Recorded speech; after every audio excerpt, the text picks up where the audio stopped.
1 Samuel, chapter 1. There was a man of Ramathaim, a Zuphite from the highlands of Ephraim, whose name was Elkanah son of Jeraham, son of Elihu, son of Tohu, son of Zuph, an Ephraimite. He had 2 wives, one called Hannah, the other Peninnah. Peninnah had children, but Hannah had none. Every year this man used to go up from his town to worship, and to sacrifice to Yahweh Sabaoth at Shiloh. The 2 sons of Eli, Hophni and Phinehas, were there as priests of Yahweh. One day Elkanah offered a sacrifice. Now he used to give portions to Peninnah and to all her sons and daughters. To Hannah, however, he would give only 1 portion. For, although he loved Hannah more, Yahweh had made her barren. Furthermore, her rival would taunt and provoke her, because Yahweh had made her womb barren. And this went on year after year. Every time they went up to the temple of Yahweh, she used to taunt her. On that day she wept and would not eat anything. So her husband Elkanah said, "Hannah, why are you crying? Why are you not eating anything? Why are you so sad? Am I not more to you than 10 sons?" When they had finished eating in the room, Hannah got up and stood before Yahweh. Eli the priest was sitting on his seat by the doorpost of the temple of Yahweh.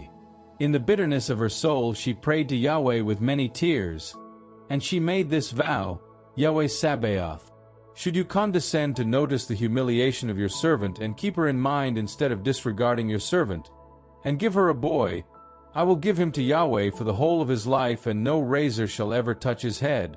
While she went on praying to Yahweh, Eli was watching her mouth, for Hannah was speaking under her breath. Her lips were moving, but her voice could not be heard, and Eli thought that she was drunk. Eli said, "How much longer are you going to stay drunk? Get rid of your wine." "No, my lord," Hannah replied, "I am a woman in great trouble. I have not been drinking wine or strong drink. I am pouring out my soul before Yahweh. Do not take your servant for a worthless woman. All this time I have been speaking from the depth of my grief and my resentment." Eli then replied, "Go in peace, and may the God of Israel grant what you have asked of him."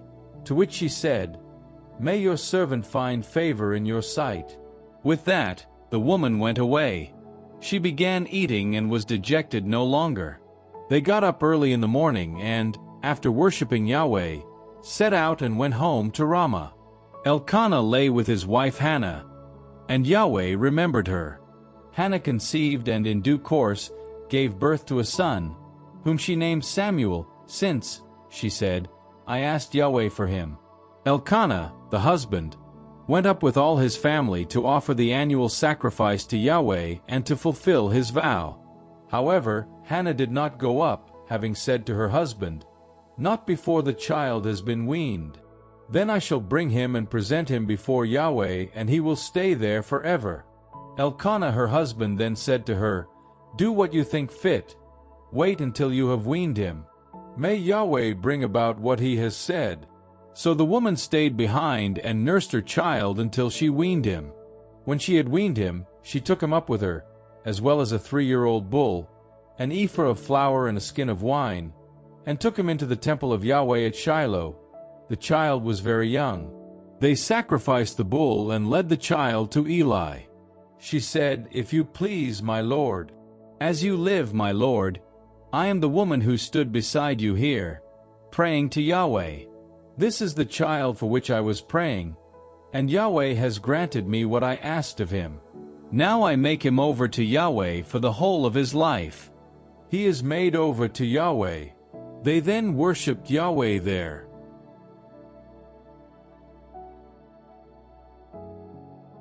First Samuel, chapter 2. Hannah then prayed as follows, "My heart exults in Yahweh. In my God is my strength lifted up. My mouth derides my foes, for I rejoice in your deliverance. There is no holy one like Yahweh. Indeed, there is none but you, no rock like our God. Do not keep talking so proudly. Let no arrogance come from your mouth. For Yahweh is a wise God, his to weigh up deeds. The bow of the mighty has been broken, but those who were tottering are now braced with strength. The full-fed are hiring themselves out for bread, but the hungry need labor no more. The barren woman bears sevenfold, but the mother of many is left desolate. Yahweh gives death and life, brings down to Sheol and draws up.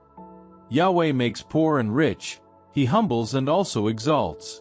He raises the poor from the dust, he lifts the needy from the dunghill to give them a place with princes, to assign them a seat of honor. For to Yahweh belong the pillars of the earth, on these he has poised the world. He safeguards the steps of his faithful, but the wicked vanish in darkness, for human strength can win no victories. Yahweh, his enemies are shattered, the Most High thunders in the heavens.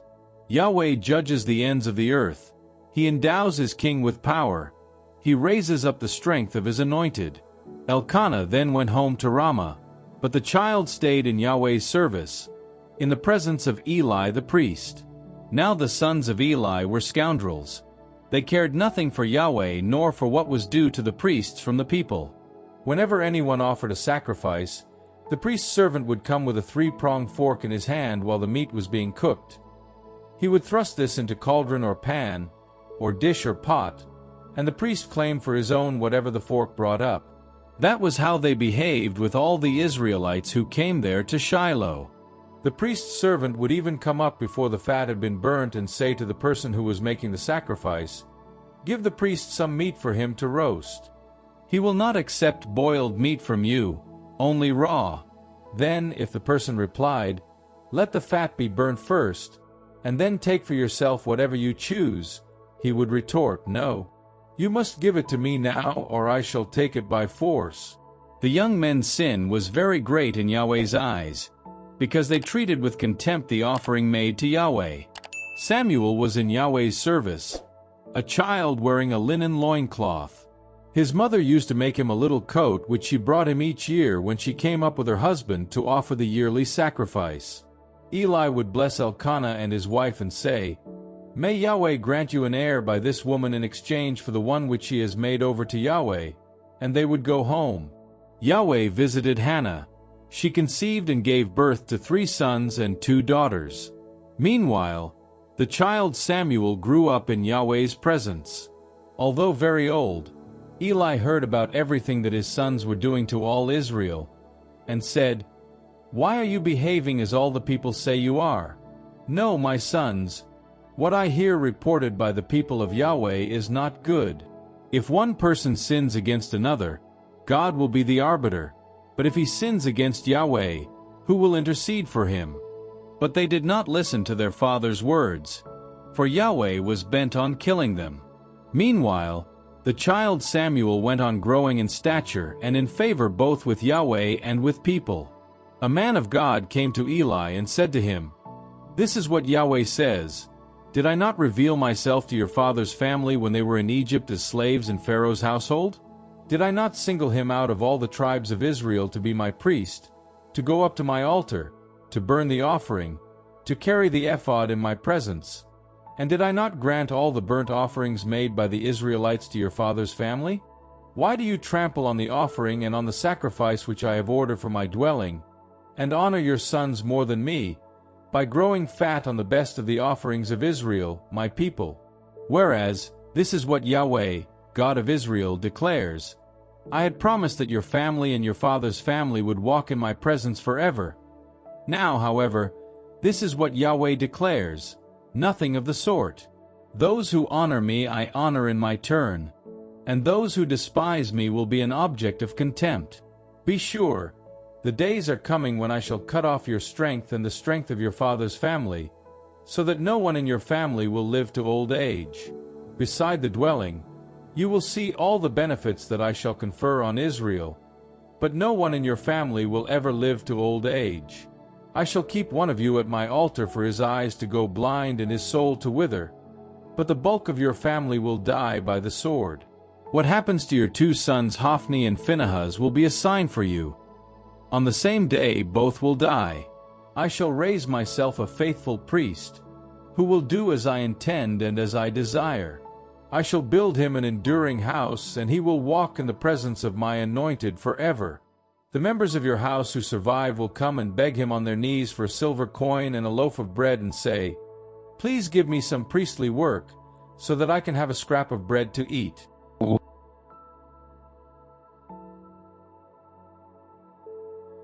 1 Samuel, chapter 3. Now the boy Samuel was serving Yahweh in the presence of Eli. In those days it was rare for Yahweh to speak. Visions were uncommon. One day, it happened that Eli was lying down in his room. His eyes were beginning to grow dim. He could no longer see. The lamp of God had not yet gone out, and Samuel was lying in Yahweh's sanctuary, where the ark of God was, when Yahweh called, "Samuel, Samuel."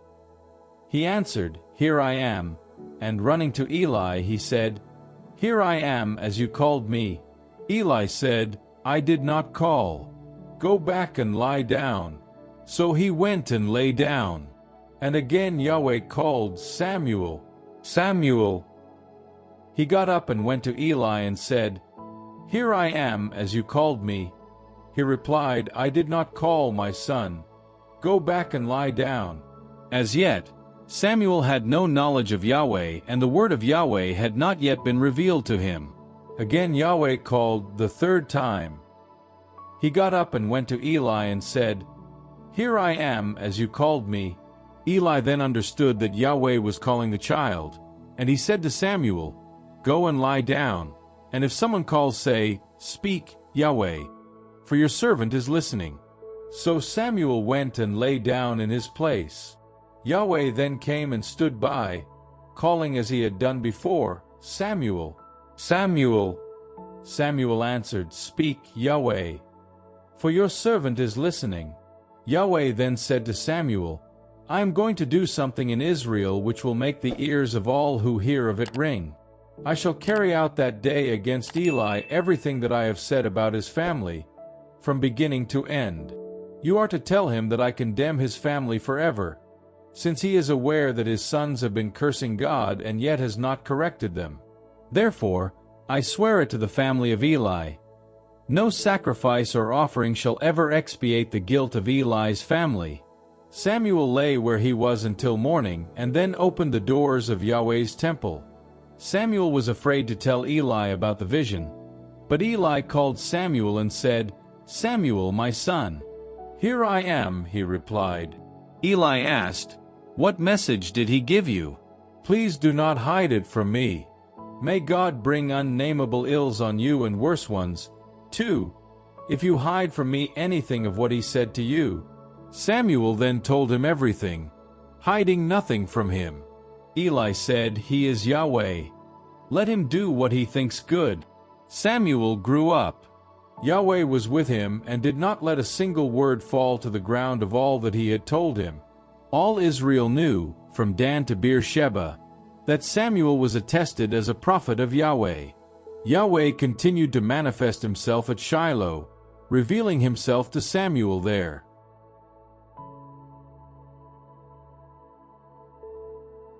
First Samuel, chapter 4. And, for all Israel, the word of Samuel was as the word of Yahweh. Since Eli was very old and his sons persisted in their wicked behavior towards Yahweh. It happened at that time that the Philistines mustered to make war on Israel, and Israel went out to meet them in war, pitching camp near Ebenezer, while the Philistines pitched camp at Aphek. The Philistines drew up their battle line against Israel. The fighting was fierce, and Israel was beaten by the Philistines. About 4,000 men in their ranks were killed on the field of battle. When the troops returned to camp, the elders of Israel said, "Why has Yahweh caused us to be beaten by the Philistines today? Let us fetch the ark of our God from Shiloh, so that, when it goes with us, it may save us from the clutches of our enemies." So the troops sent to Shiloh and brought away the ark of Yahweh Sabaoth enthroned on the winged creatures. The two sons of Eli, Hophni and Phinehas, came with the ark. When the ark of Yahweh arrived in the camp, all Israel raised a great war cry so that the earth resounded. When the Philistines heard the noise of the war cry, they said, "What can this great war cry in the Hebrew camp mean?" And they realized that the ark of Yahweh had come into the camp. At this, the Philistines were afraid. For they said, "God has come into the camp." "Disaster," they said, For nothing like this has ever happened before. Disaster! Who will rescue us from the clutches of this mighty God? This was the God who struck down Egypt with every kind of misfortune in the desert.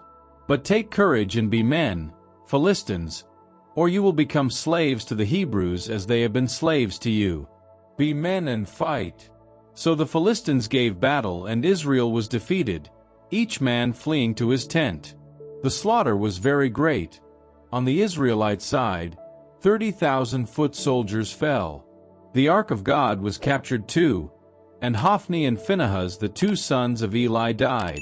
A Benjaminite ran from the battle line and reached Shiloh the same day, his clothes torn and dust on his head. When he arrived, Eli was sitting on his seat beside the gate watching the road, for his heart was trembling for the ark of God. The man came into the town and told the news, whereupon cries of anguish filled the town. Eli heard the sound and asked, "What does this uproar mean?" The man hurried on and told Eli. Eli was 98 years old. His gaze was fixed. He was blind. The man said to Eli, "I have come from the camp. I escaped from the battle line today." "My son," said Eli, "what happened?" The messenger replied, "Israel has fled before the Philistines. The army has been utterly routed. What is worse, your two sons are dead and the ark of God has been captured." When he mentioned the ark of God, Eli fell backwards off his seat by the gate and broke his neck and died, for he was old and heavy. He had been judge of Israel for 40 years. Now his daughter-in-law, the wife of Phinehas, was with child and near her time. When she heard the news that the ark of God had been captured and that her father-in-law and husband were dead, she crouched down and gave birth, for her labor pains had come on. When she was at the point of death, the women at her side said, "Do not be afraid. You have given birth to a son." But she did not answer and took no notice. She named the child Ichabod, saying, "The glory has gone from Israel," alluding to the capture of the ark of God and to her father-in-law and husband. She said, "The glory has gone from Israel, because the ark of God has been captured."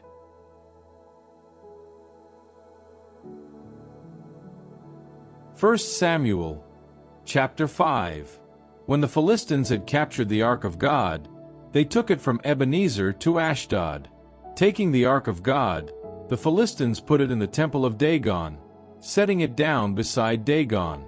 When the people of Ashdod got up the following morning and went to the temple of Dagon, there lay Dagon face down on the ground before the ark of Yahweh.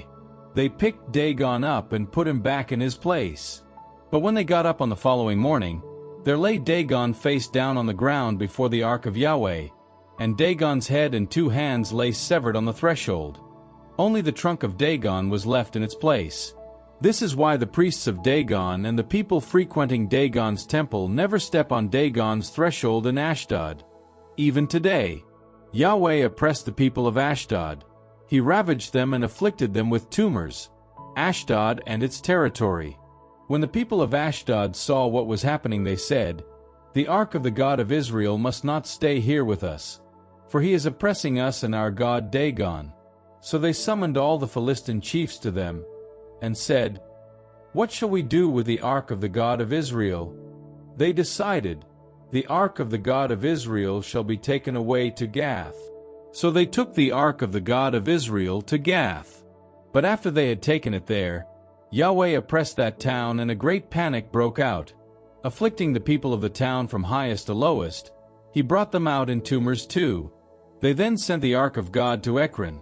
But when it came to Ekron, the Ekronites shouted, "They have brought me the ark of the God of Israel to kill me and my people." They summoned all the Philistine chiefs and said, "Send the ark of the God of Israel away. Let it go back to where it belongs and not kill me and my people." For there was mortal panic throughout the town. God was oppressing them. The people who did not die were afflicted with tumors, and the wailing from the town rose to the sky.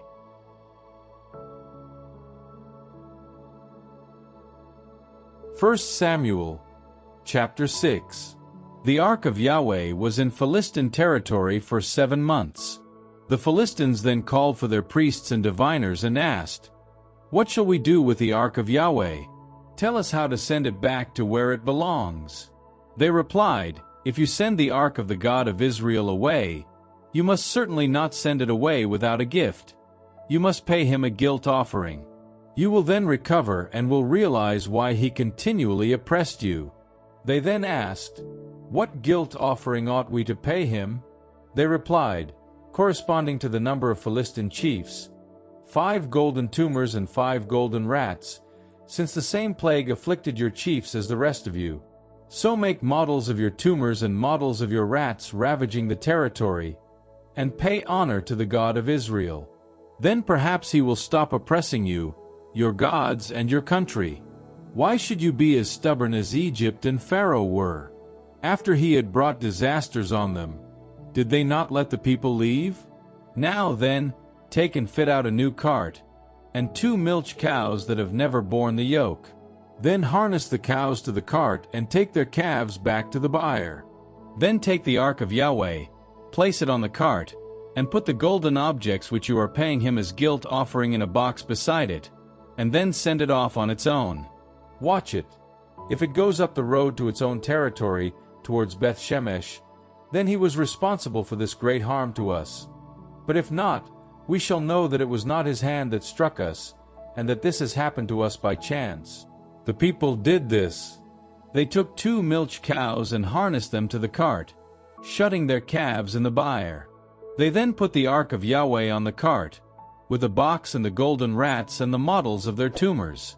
The cows made straight for Beth Shemesh, keeping to the one road, lowing as they went and turning neither to right nor to left. The Philistine chiefs followed them as far as the boundaries of Beth Shemesh. The people of Beth Shemesh were reaping the wheat harvest in the plain when they looked up and saw the ark and went joyfully to meet it. When the cart came to the field of Joshua of Beth Shemesh, it stopped.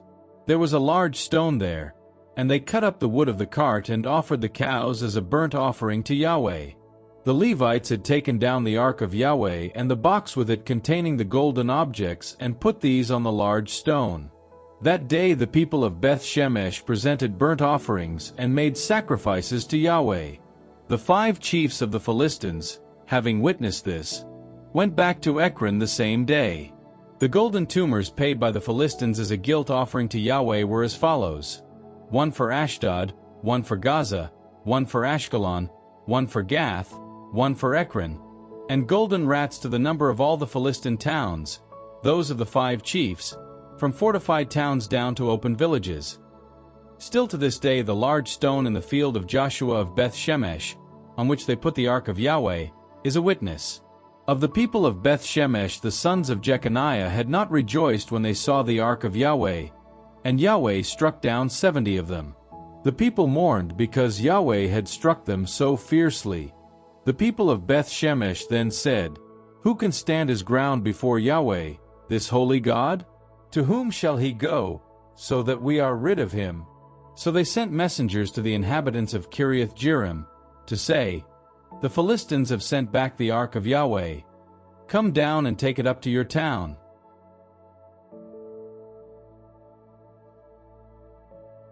First Samuel, chapter 7. The men of Kiriath Jearim came and, taking up the ark of Yahweh, brought it to the house of Abinadab on the hill, and consecrated his son Eleazar to guard the ark of Yahweh. From the day when the ark was installed at Kiriath Jearim, a long time went by, 20 years, and the whole house of Israel longed for Yahweh. Samuel then spoke as follows to the whole house of Israel: "If you are returning to Yahweh with all your heart, banish the foreign gods and Astartes which you now have, and set your heart on Yahweh and serve him alone, and he will deliver you from the power of the Philistines." And the Israelites banished the Baals and Astartes and served Yahweh alone. Samuel then said, "Muster all Israel at Mizpah, and I shall plead with Yahweh for you." So they mustered at Mizpah and drew water and poured it out before Yahweh. They fasted that day and declared, "We have sinned against Yahweh." And Samuel was judge over the Israelites at Mizpah. When the Philistines heard that the Israelites had mustered at Mizpah, the Philistine chiefs marched on Israel. And when the Israelites heard this, they were afraid of the Philistines. They said to Samuel, Do not stop calling on Yahweh our God to rescue us from the power of the Philistines." Samuel took a sucking lamb and presented it as a burnt offering to Yahweh, and he called on Yahweh on behalf of Israel, and Yahweh heard him. While Samuel was in the act of presenting burnt offering, the Philistines joined battle with Israel. But that day Yahweh thundered violently over the Philistines, threw them into panic, and Israel defeated them. The men of Israel sallied out from Mizpah in pursuit of the Philistines and beat them all the way to below Beth-kar. Samuel then took a stone and erected it between Mizpah and the tooth, and gave it the name Ebenezer, saying, "Yahweh helped us as far as this." So the Philistines were humbled and no longer came into Israelite territory. Yahweh oppressed the Philistines throughout the life of Samuel. The towns which the Philistines had taken from Israel were given back to Israel, from Ekron all the way to Gath, and Israel freed their territory from the power of the Philistines. There was peace, too, between Israel and the Amorites. Samuel was judge over Israel throughout his life. Each year he went on circuit through Bethel and Gilgal and Mizpah and judged Israel in all these places. He would then return to Ramah, since his home was there. There too he judged Israel, and there he built an altar to Yahweh.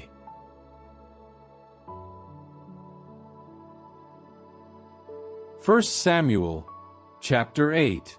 When Samuel grew old, he appointed his sons as judges of Israel. His eldest son was called Joel, and his second one, Abijah. They were judges at Beersheba. His sons did not follow his example, but, seduced by the love of money, took bribes and gave biased verdicts. The elders of Israel all assembled, went back to Samuel at Ramah, and said, "Look, you are old, and your sons are not following your example.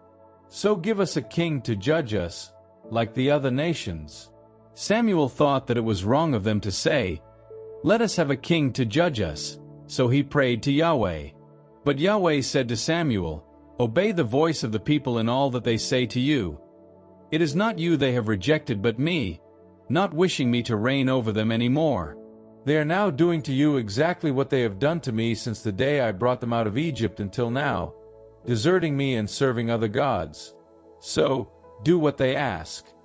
Only, you must give them a solemn warning, and must tell them what the king who is to reign over them will do." Everything that Yahweh had said, Samuel then repeated to the people who were asking him for a king. He said, "This is what the king who is to reign over you will do. He will take your sons and direct them to his chariotry and cavalry, and they will run in front of his chariot. He will use them as leaders of 1,000 and leaders of 50. He will make them plow his fields and gather in his harvest and make his weapons of war and the gear for his chariots. He will take your daughters as perfumers, cooks, and bakers. He will take the best of your fields, your vineyards and your olive groves, and give them to his officials.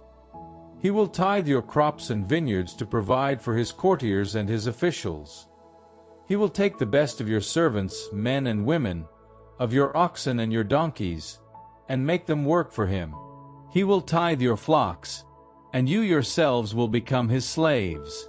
When that day comes, you will cry aloud because of the king you have chosen for yourselves. But on that day Yahweh will not hear you." The people, however, refused to listen to Samuel. They said, "No, we are determined to have a king, so that we can be like the other nations, with our own king to rule us and lead us and fight our battles." Samuel listened to all that the people had to say and repeated it in Yahweh's ear. Yahweh then said to Samuel, "Do as they ask and give them a king." Samuel then said to the Israelites, "Go home, each of you to his own town."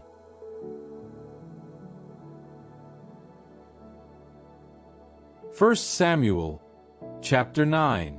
Among the men of Benjamin was a man called Kish, son of Abel, son of Zerah, son of Bechorath, son of Aphiah, a Benjaminite and a person of rank.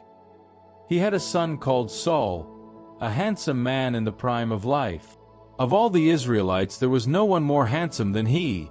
He stood head and shoulders taller than anyone else.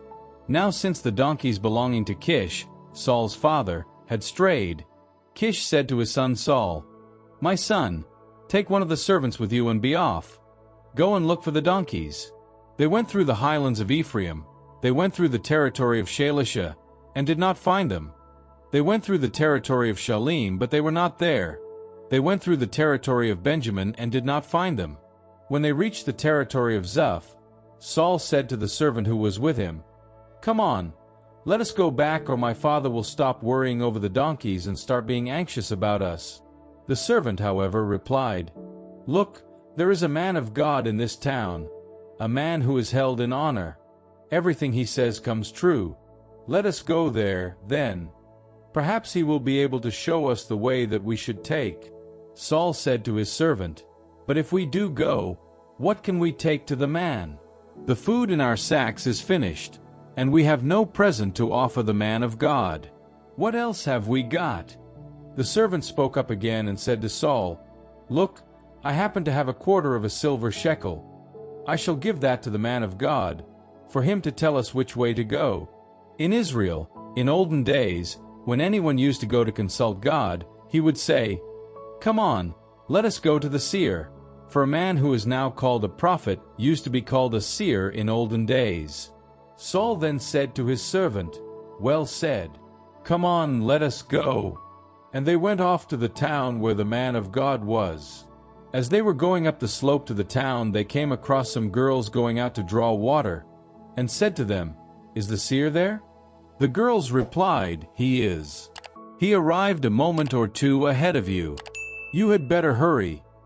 He has just come to town because the people are having a sacrifice today on the high place.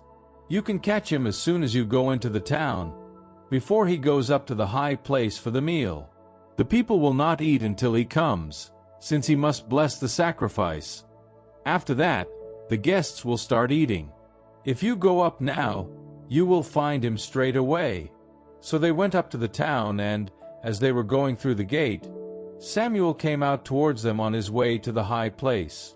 Now, Yahweh had given Samuel a revelation the day before Saul came, saying, "About this time tomorrow, I shall send you a man from the territory of Benjamin. You are to anoint him as prince of my people Israel, and he will save my people from the power of the Philistines. For I have seen the misery of my people, and their cries of anguish have come to me." When Samuel saw Saul, Yahweh told him, "That is the man of whom I said to you, he is to govern my people." Saul accosted Samuel in the gateway and said, "Tell me, please, where the seer's house is." Samuel replied to Saul, "I am the seer. Go up ahead of me to the high place. You must eat with me today. Tomorrow, when I let you go, I shall tell you whatever is on your mind. As regards your donkeys, however, which strayed 3 days ago, do not worry about them. They have been found. And for whom is the whole wealth of Israel destined, if not for you and for all the members of your father's family?" To this, Saul replied, "Am I not a Benjaminite, from the smallest of the tribes of Israel? And is not my family the least of all the families of the tribe of Benjamin? Why are you saying a thing like this to me?" Samuel then took Saul and his servant and brought them into the hall and gave them a place at the head of the guests, of whom there were about 30. Samuel then said to the cook, "Serve the portion which I gave you and told you to put on one side." The cook then picked up the leg and the tail and put it in front of Saul, saying, "This is for you. This is what was left. Make a good meal." That day, Saul ate with Samuel. They came down from the high place into the town. A bed was made for Saul on the roof, and he lay down there. At dawn, Samuel called to Saul on the roof, "Get up, and I shall send you on your way." Saul got up, and Samuel and he went outside together. They had walked as far as the end of the town when Samuel said to Saul, "Tell the servant to go on ahead of us, but you stand still for a moment, so that I can make known to you the word of God."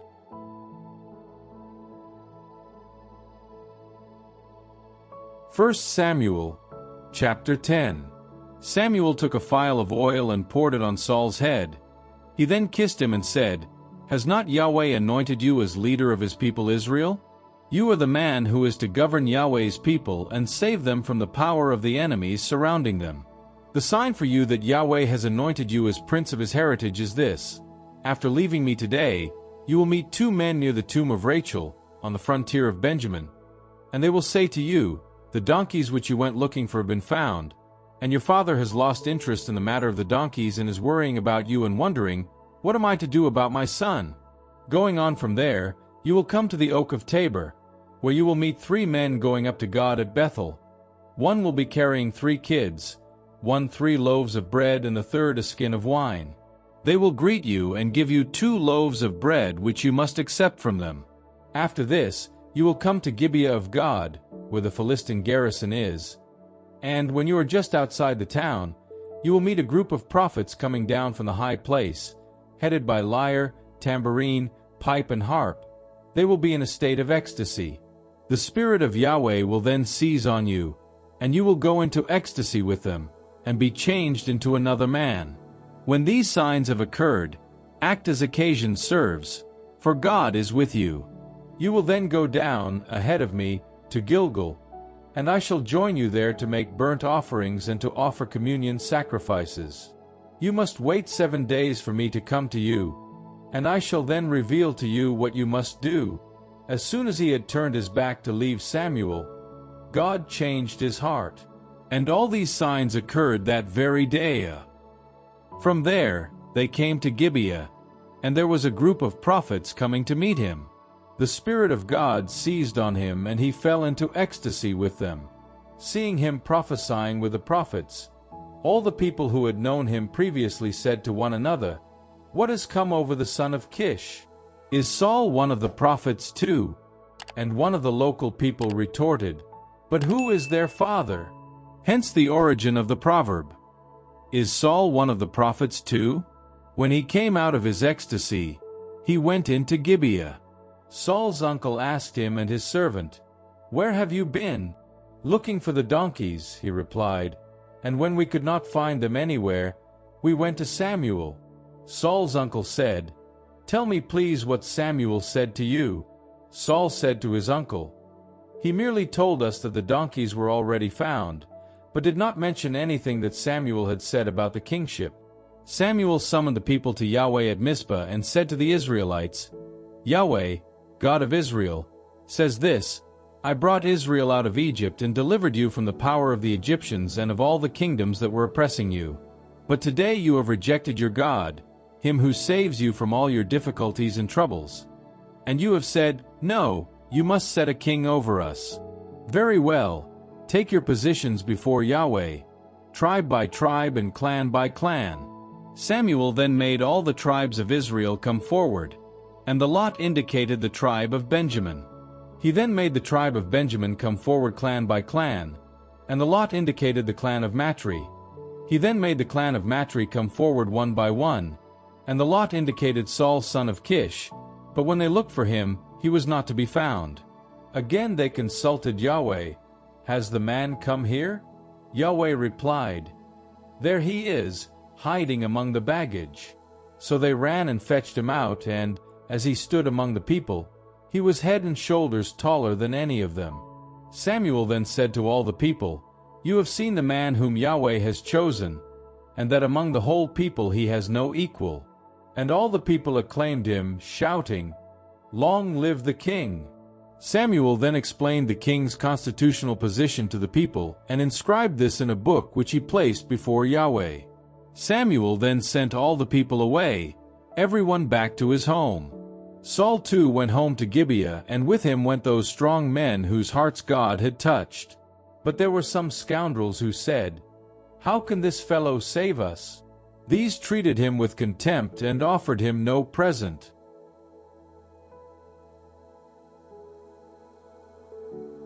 1 Samuel, chapter 11.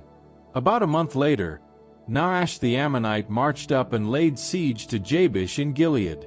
All the men of Jabesh said to Nahash, "Make a treaty with us and we will be your subjects." Nahash the Ammonite replied, "I shall make a treaty with you only on this condition, that I put out all your right eyes, and I will make it a taunt to the whole of Israel." The elders of Jabesh said to him, "Give us 7 days' grace while we send messengers throughout the territory of Israel, and if no one comes to our help, we will come out to you." The messengers came to Gibeah of Saul, and reported this to the people, and all the people wept aloud. Now Saul was just then coming in from the fields behind his oxen, and he said, "What is wrong? Why are the people weeping?" They explained to him what the men of Jabesh had said. And the Spirit of Yahweh seized on Saul when he heard these words, and he fell into a fury. He took a yoke of oxen, cut them into pieces, and sent these by messengers throughout the territory of Israel with these words, "Anyone who will not march with Saul will have the same done to his oxen." At this, a panic from Yahweh swept on the people, and they marched out as one man. Saul inspected them at Bezek. There were 300,000 of Israel and 30,000 of Judah. Then he said to the messengers who had come, "This is what you are to say to the people of Jabesh in Gilead. Tomorrow, by the time that the sun is hot, help will reach you." The messengers went and reported this to the people of Jabesh, who were overjoyed. They said to Nahash, "Tomorrow we shall come out to you, and you can do whatever you like to us." The next day, Saul disposed the army in 3 contingents, which burst into the middle of the camp during the dawn watch and slaughtered the Ammonites until high noon. The survivors were so scattered that no 2 of them were left together. The people then said to Samuel, who said, "Must we have Saul reigning over us? Hand the men over, for us to put them to death." "No one must be put to death today," Saul said, "for today Yahweh has intervened to rescue Israel." Samuel then said to the people, "Let us now go to Gilgal and reaffirm the monarchy there." The people then all went to Gilgal, and there at Gilgal they proclaimed Saul king before Yahweh. They offered communion sacrifices before Yahweh, and there Saul and all the people of Israel gave themselves over to great rejoicing.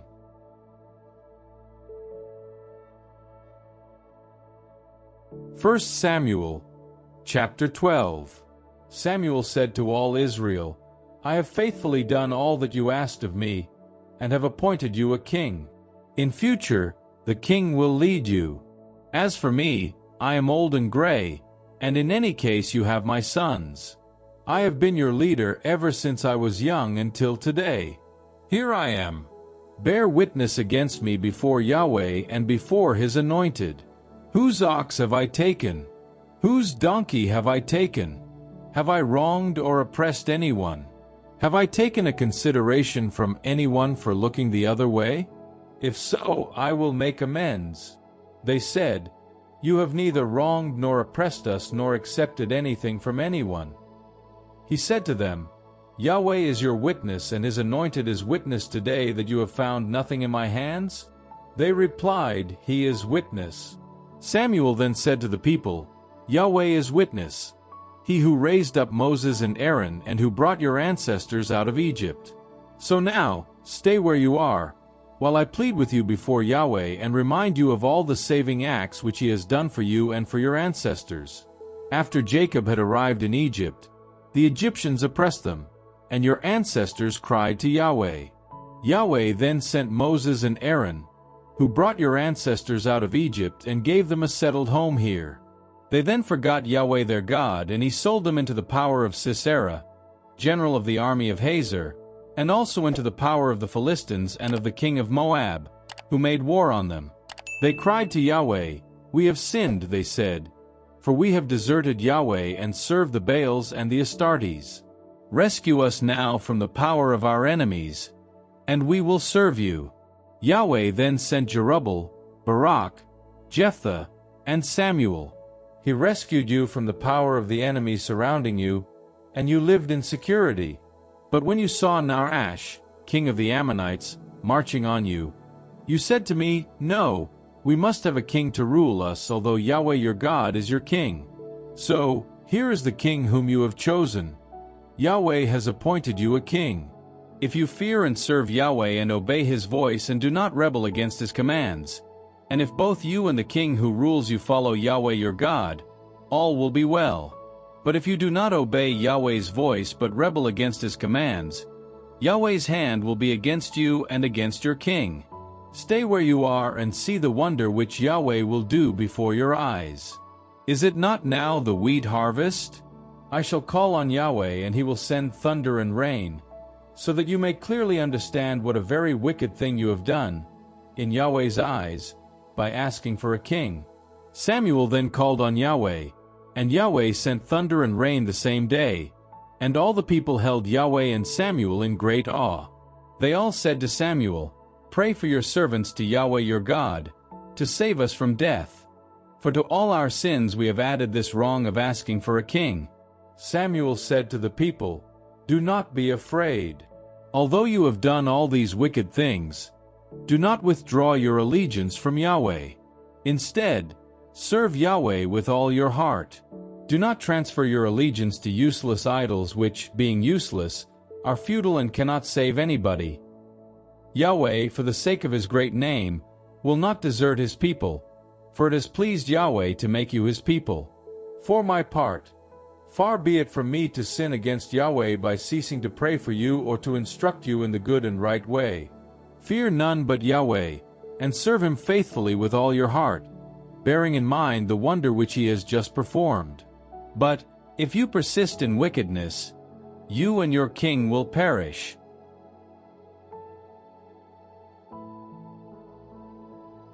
First Samuel, chapter 13. Saul was years old when he became king, and reigned over Israel 4 years. Saul selected 3,000 men of Israel. 2,000 of them were with Saul at Michmash and in the highlands of Bethel, and 1,000 with Jonathan at Geba of Benjamin. The rest of the people Saul sent home, everyone to his tent. Jonathan killed the Philistine governor stationed at Gibeah, and the Philistines were informed that the Hebrews had risen in revolt. Saul had the trumpets sounded throughout the country, and all Israel heard the news. Saul has killed the Philistine governor, and now Israel has antagonized the Philistines. So all the people rallied behind Saul at Gilgal. The Philistines mustered to make war on Israel, 3,000 chariots, 6,000 horse, and a force as numerous as the sand on the seashore. They came up and pitched camp at Michmash, to the east of Beth-aven. When the Israelites saw that their plight was desperate, being so hard-pressed, the people hid in caves, in holes, in crevices, in vaults, in wells. Some also crossed the Jordan fords into the territory of Gad and Gilead. Saul was still at Gilgal, and all the people who followed him were trembling. He waited for 7 days, the period fixed by Samuel, but Samuel did not come to Gilgal, and the army, deserting Saul, began dispersing. Saul then said, "Bring me the burnt offering and the communion sacrifices." And he presented the burnt offering. Just as he had finished presenting the burnt offering, Samuel arrived, and Saul went out to meet and greet him. Samuel said, "What have you been doing?" Saul replied, "I saw the army deserting me and dispersing, and you had not come at the time fixed, while the Philistines were mustering at Michmash. So I thought, now the Philistines are going to fall on me at Gilgal, and I have not implored the favor of Yahweh. So I felt obliged to make the burnt offering myself." Samuel said to Saul, "You have acted like a fool. You have not obeyed the order which Yahweh your God gave you. Otherwise, Yahweh would have confirmed your sovereignty over Israel forever. But now your sovereignty will not last. Yahweh has discovered a man after his own heart and designated him as leader of his people, since you have not carried out what Yahweh ordered you." Samuel then got up and left Gilgal to continue his journey. Those people remaining followed Saul as he went to join the warriors, and went from Gilgal to Geba of Benjamin. Saul reviewed the force that was with him. There were about 600 men.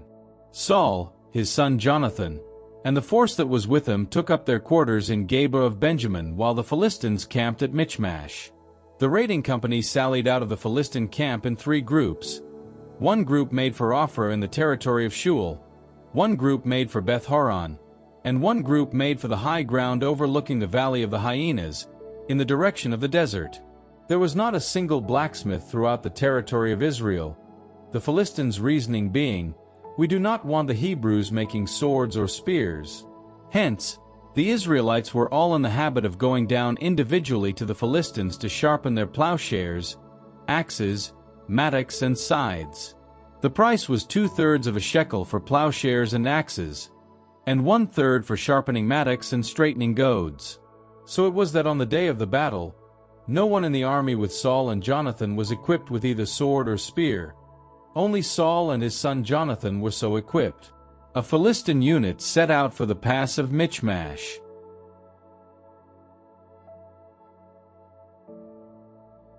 1 Samuel, chapter 14. One day, Jonathan son of Saul said to his armor-bearer, "Come on, let us go across to the Philistine outpost over on the other side." But he did not inform his father. Saul was on the outskirts of Geba, sitting under the pomegranate tree that stands near the threshing floor. The force with him numbered about 600 men. Ahijah son of Ahitub, brother of Ichabod, son of Phinehas, son of Eli, the priest of Yahweh at Shiloh, was carrying the ephod. The force did not know that Jonathan had left. In the pass that Jonathan was trying to cross to reach the Philistine outpost, there is a rocky spur on one side and a rocky spur on the other. One is called Bozez, the other Sinai. The first spur stands to the north facing Michmash, the other to the south facing Geba. Jonathan said to his armor-bearer, "Come on, let us go across to these uncircumcised people's outpost. Perhaps Yahweh will do something for us, for Yahweh is free to grant deliverance through a few men, just as much as through many."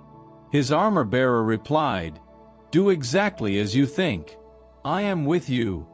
Our hearts are as one." Jonathan then said, "Look, we will go across to these people and let ourselves be seen. If they say, 'Do not move until we come to you,' we shall stay where we are and not go up to them. But if they say, 'Come up to us,' we shall go up.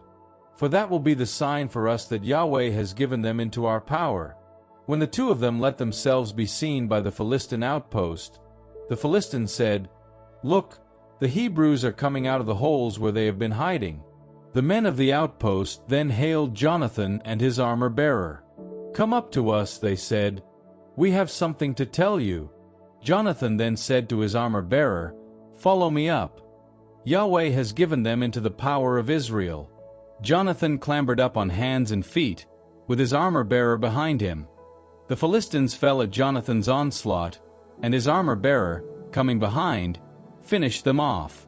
This first killing made by Jonathan and his armor-bearer accounted for about 20 men. There was panic in the camp, in the field and throughout the army. Outpost and raiding company too were panic-stricken. The earth quaked. It was a panic from Yahweh. Saul's lookout men in Geba of Benjamin could see the camp scattering in all directions. Saul then said to the force that was with him, "Call the roll and see who has left us." So they called the roll, and Jonathan and his armor-bearer were missing. Saul then said to Ahijah, "Bring the ephod," since he was the man who carried the ephod in Israel. But while Saul was speaking to the priest, the turmoil in the Philistine camp grew worse and worse. And Saul said to the priest, "Withdraw your hand." Saul and the whole force with him then formed up and advanced to where the fighting was going on. And there they all were, drawing their swords on one another in wild confusion. Those Hebrews who had earlier taken service with the Philistines and had accompanied them into camp, now defected to the Israelites who were with Saul and Jonathan. Similarly, all those Israelites who had been hiding in the highlands of Ephraim, hearing that the Philistines were on the run, chased after them and joined in the fight. That day Yahweh gave Israel the victory. The fighting reached the other side of Beth-horon. As the men of Israel were hard-pressed that day, Saul pronounced this imprecation over the people, "A curse on anyone who eats food before evening, before I have taken revenge on my enemies." So none of the people so much as tasted food. Now there was a honeycomb out in the open. The people came to the honeycomb, the honey was dripping out, but no one put a hand to his mouth, the people being in awe of the oath. Jonathan, however, not having heard his father bind the people with the oath, reached with the end of the stick which he was carrying, thrust it into the honeycomb and put it to his mouth, whereupon his eyes grew brighter. One of the people then spoke up. "Your father," he said, "has bound the people with this oath. A curse on anyone who eats anything today." "My father has brought trouble on the country," Jonathan replied. "See how much brighter my eyes are for having eaten this mouthful of honey. By the same token, If the people had been allowed to eat some of the booty which they had captured from the enemy today, would not the defeat of the Philistines have been all the greater? That day the Philistines were beaten from Michmash all the way to Aijalon, until the people were utterly exhausted. The people flung themselves on the booty and, taking sheep, bullocks, and calves, slaughtered them there on the ground and ate them with the blood. Saul was informed, "The people are sinning against Yahweh by eating with the blood." He said, "You have not kept faith. Roll me a large stone here." Saul then said, "Scatter among the people and say, Everyone is to bring his bullock or his sheep to me here. You will slaughter them here and eat, and not sin against Yahweh by eating with the blood." Each individual brought what he happened to have that night, and they all slaughtered in the same place. Saul built an altar to Yahweh. It was the first altar he had built to Yahweh. Saul said, "Let us go down under cover of dark and plunder the Philistines until dawn. We shall not leave one of them alive." "Do whatever you think right," they replied. But the priest said, "Let us approach God here." Saul consulted God. "Shall I go down and pursue the Philistines? Will you hand them over to Israel?" But he gave him no reply that day. Saul then said, "Come forward, all you leaders of the people. Consider carefully where today's sin may lie. For as Yahweh lives who gives victory to Israel, even if the sin lies with Jonathan my son, he shall be put to death." But not one out of all the people answered. He then said to all Israel, "Stand on one side, and I and Jonathan my son will stand on the other." And the people replied to Saul, "Do as you think right." Saul then said, "Yahweh, God of Israel, why did you not answer your servant today? Yahweh, God of Israel, if the fault lies with me or with my son Jonathan, give Urim. If the fault lies with your people Israel, give Thummim." Jonathan and Saul were indicated, and the people went free. Saul said, "Cast the lot between me and my son Jonathan," and Jonathan was indicated. "I only tasted a mouthful of honey off the end of the stick which I was carrying. But I am ready to die." Saul said, "May God bring unnameable ills on me, and worse ones too, if you do not die, Jonathan." But the people said to Saul, "Must Jonathan die after winning this great victory for Israel? We will never allow that. As Yahweh lives, not one hair of his head shall fall to the ground. For his deeds today have been done with the help of God." And so the people ransomed Jonathan, and he was not put to death. Saul decided not to pursue the Philistines, and the Philistines retired to their own territory. Saul consolidated his rule over Israel and made war on all his enemies on all fronts. On Moab, the Ammonites, Edom, the king of Zobah, and the Philistines. Whichever way he turned, he was victorious. He did great deeds of valor. He defeated the Amalekites and delivered Israel from those who used to pillage him. Saul's sons were Jonathan, Ishvi, and Malchishua. The names of his two daughters were the elder, Merab, and the younger, Michal. The name of Saul's wife was Ahinoam, daughter of Ahimaaz. The name of his army commander was Abner, son of Ner, Saul's uncle. Kish, father of Saul, and the father of Abner were the sons of Abil. There was fierce warfare with the Philistines throughout Saul's life. Any strong or valiant man who caught Saul's eye, he recruited into his service.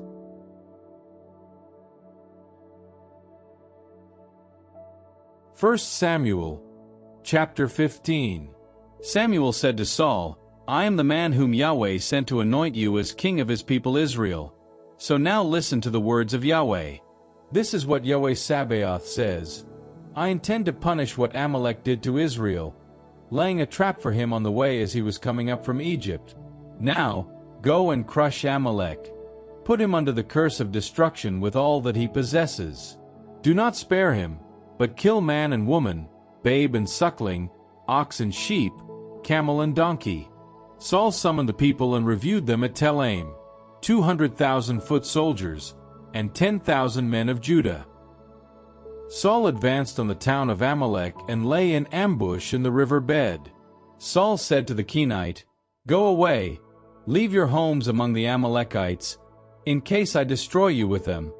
You acted with faithful love towards all the Israelites when they were coming up from Egypt. So the Kenite moved away from the Amalekites. Saul then crushed the Amalekites, beginning at Havilah in the direction of Shur, which is to the east of Egypt. He took Agag king of the Amalekites alive and, executing the curse of destruction, put all the people to the sword. But Saul and the army spared Agag with the best of the sheep and cattle, the fatlings and lambs and all that was good. They did not want to consign these to the curse of destruction. They consigned only what was poor and worthless. The word of Yahweh came to Samuel, I regret having made Saul king, since he has broken his allegiance to me and not carried out my orders. Samuel was appalled and cried to Yahweh all night long. In the morning, Samuel set off to find Saul. Samuel was told, Saul has been to Carmel, to raise himself a monument there, but now has turned about, moved on and gone down to Gilgal. When Samuel reached Saul, Saul said, May you be blessed by Yahweh. I have carried out Yahweh's orders. Samuel replied, Then what is this bleating of sheep in my ears and the lowing of cattle that I hear? Saul said, They have been brought from Amalek, the people having spared the best of the sheep and cattle to sacrifice them to Yahweh, your God. The rest we have consigned to the curse of destruction. Samuel then said to Saul, Stop. Let me tell you what Yahweh said to me last night. He said, Go on. Samuel said, Small as you may be in your own eyes, are you not the leader of the tribes of Israel? Yahweh has anointed you as king of Israel.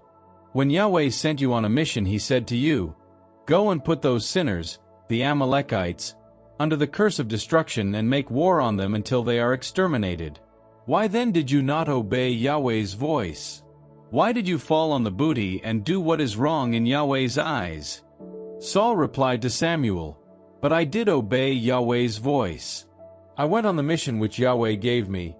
I brought back Agag king of the Amalekites. I put Amalek under the curse of destruction, and from the booty the people have taken the best sheep and cattle of what was under the curse of destruction, only to sacrifice them to Yahweh your God in Gilgal. To which Samuel said, Is Yahweh pleased by burnt offerings and sacrifices, or by obedience to Yahweh's voice?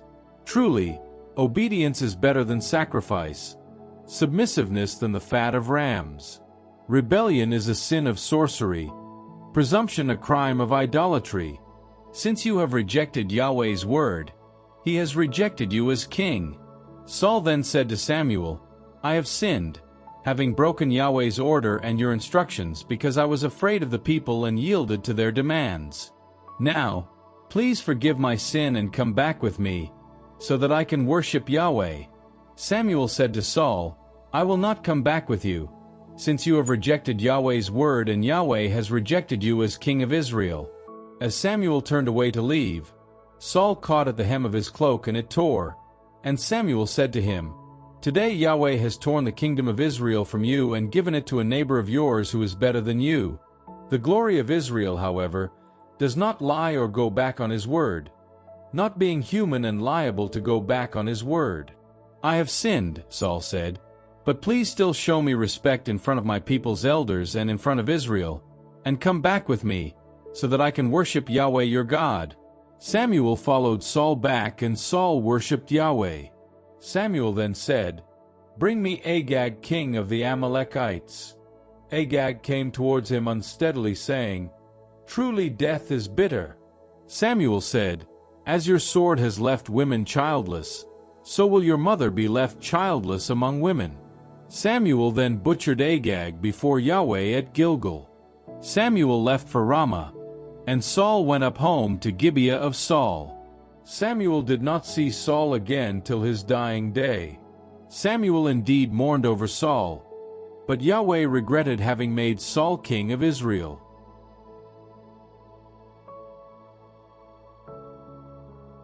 1 Samuel, chapter 16. Yahweh said to Samuel, How much longer do you mean to go on mourning over Saul, now that I myself have rejected him as ruler of Israel? Fill your horn with oil and go. I am sending you to Jesse of Bethlehem, for I have found myself a king from among his sons." Samuel replied, "How can I go? When Saul hears of it, he will kill me." Yahweh then said, "Take a heifer with you and say, 'I have come to sacrifice to Yahweh.' Invite Jesse to the sacrifice, and I shall reveal to you what you must do, and you will anoint for me the one I indicate to you." Samuel did what Yahweh ordered and went to Bethlehem. The elders of the town came trembling to meet him and asked, "Seer, is your coming favorable for us?" "Yes," he replied. "I have come to sacrifice to Yahweh.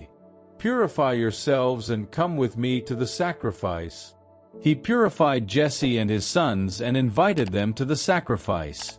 When they arrived, he looked at Eliab and thought, "This must be Yahweh's anointed now before him." But Yahweh said to Samuel, "Take no notice of his appearance or his height, for I have rejected him." God does not see as human beings see. They look at appearances, but Yahweh looks at the heart. Jesse then called Abinadab and presented him to Samuel, who said, "Yahweh has not chosen this one either." Jesse then presented Shammah, but Samuel said, "Yahweh has not chosen this one either." Jesse thus presented 7 of his sons to Samuel, but Samuel said to Jesse, "Yahweh has not chosen these." He then asked Jesse, "Are these all the sons you have?" Jesse replied, "There is still one left, the youngest. He is looking after the sheep." Samuel then said to Jesse, "Send for him, for we shall not sit down to eat until he arrives." Jesse had him sent for. He had ruddy cheeks, with fine eyes and an attractive appearance. Yahweh said, "Get up and anoint him. He is the one." At this, Samuel took the horn of oil and anointed him, surrounded by his brothers. And the Spirit of Yahweh seized on David from that day onwards. Samuel, for his part, set off and went to Ramah. Now the Spirit of Yahweh had withdrawn from Saul, and an evil spirit from Yahweh afflicted him with terrors. Saul's servants said to him, "An evil spirit from God is undoubtedly the cause of your terrors. Let our Lord give the order, and your servants who wait on you will look for a skilled harpist. When the evil spirit from God comes over you, he will play and it will do you good." Saul said to his attendants, "Find me, please, a man who plays well, and bring him to me." One of the servants then spoke up and said, "I have seen one of the sons of Jesse the Bethlehemite. He is a skilled player, a brave man and a fighter, well-spoken, good-looking, and Yahweh is with him." So Saul sent messengers to Jesse with the order, "Send me your son David, who is with the sheep." Jesse took 5 loaves, a skin of wine and a kid, and sent them to Saul by his son David. David went to Saul and entered his service. Saul became very fond of him, and David became his armor-bearer. Saul then sent a message to Jesse, "Let David stay in my service, since he has won my favor." And whenever the Spirit from God came over Saul, David would take a harp and play. Saul would then be soothed. It would do him good, and the evil spirit would leave him.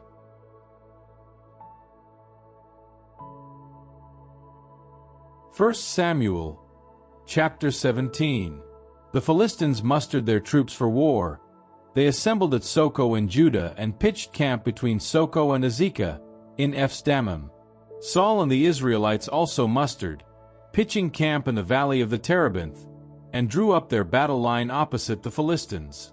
The Philistines occupied the high ground on one side, and the Israelites occupied the high ground on the other side, with the valley between them. A champion stepped out from the Philistine ranks. His name was Goliath, from Gath. He was 6 cubits and 1 span tall. On his head was a bronze helmet, and he wore a breastplate of scale armor. The breastplate weighed 5,000 shekels of bronze. He had bronze greaves on his legs and a bronze scimitar slung across his shoulders. The shaft of his spear was like a weaver's beam, and the head of his spear weighed 600 shekels of iron. A shield-bearer walked in front of him. Taking position in front of the Israelite lines, he shouted, "Why have you come out to range yourselves for battle? Am I not a Philistine, and are you not Saul's lackeys? Choose a man and let him come down to me. If he can fight it out with me and kill me, we will be your servants. But if I can beat him and kill him, you become our servants and serve us." The Philistine then said, "I challenge the ranks of Israel today. Give me a man and we will fight it out." When Saul and all Israel heard what the Philistine said, they were dismayed and terrified. David was the son of an Ephrathite from Bethlehem of Judah whose name was Jesse. Jesse had 8 sons, and by Saul's time, he was old and well on in years. Jesse's eldest 3 sons followed Saul to the war. The names of the 3 sons who went to the war were the eldest Eliab, the second Abinadab, and the third Shammah. David was the youngest. The eldest 3 followed Saul. David alternated between serving Saul and looking after his father's sheep at Bethlehem. Morning and evening, the Philistine advanced, presenting himself thus for 40 days. Jesse said to his son David, "Take your brothers this ephah of roasted grain and these 10 loaves, and hurry to the camp to your brothers. And take these 10 cheeses to their commanding officer. Find out how your brothers are and bring some token back from them. They are with Saul and all the men of Israel in the valley of the Terebinth, fighting the Philistines." David got up early in the morning and, leaving the sheep with someone to guard them, took up his load and went off as Jesse had ordered. He reached the encampment just as the troops were leaving to take up battle stations and shouting the war cry. Israel and the Philistines drew up their lines facing one another. David left his bundle in charge of the baggage guard and, running to the battle line, went and asked his brothers how they were. While he was talking to them, the champion, Goliath, the Philistine from Gath, came up from the Philistine ranks and made his usual speech, which David heard. As soon as the Israelites saw this man, they all ran away from him and were terrified. The Israelites said, "You saw that man who just came up? He comes to challenge Israel. The king will lavish riches on the man who kills him.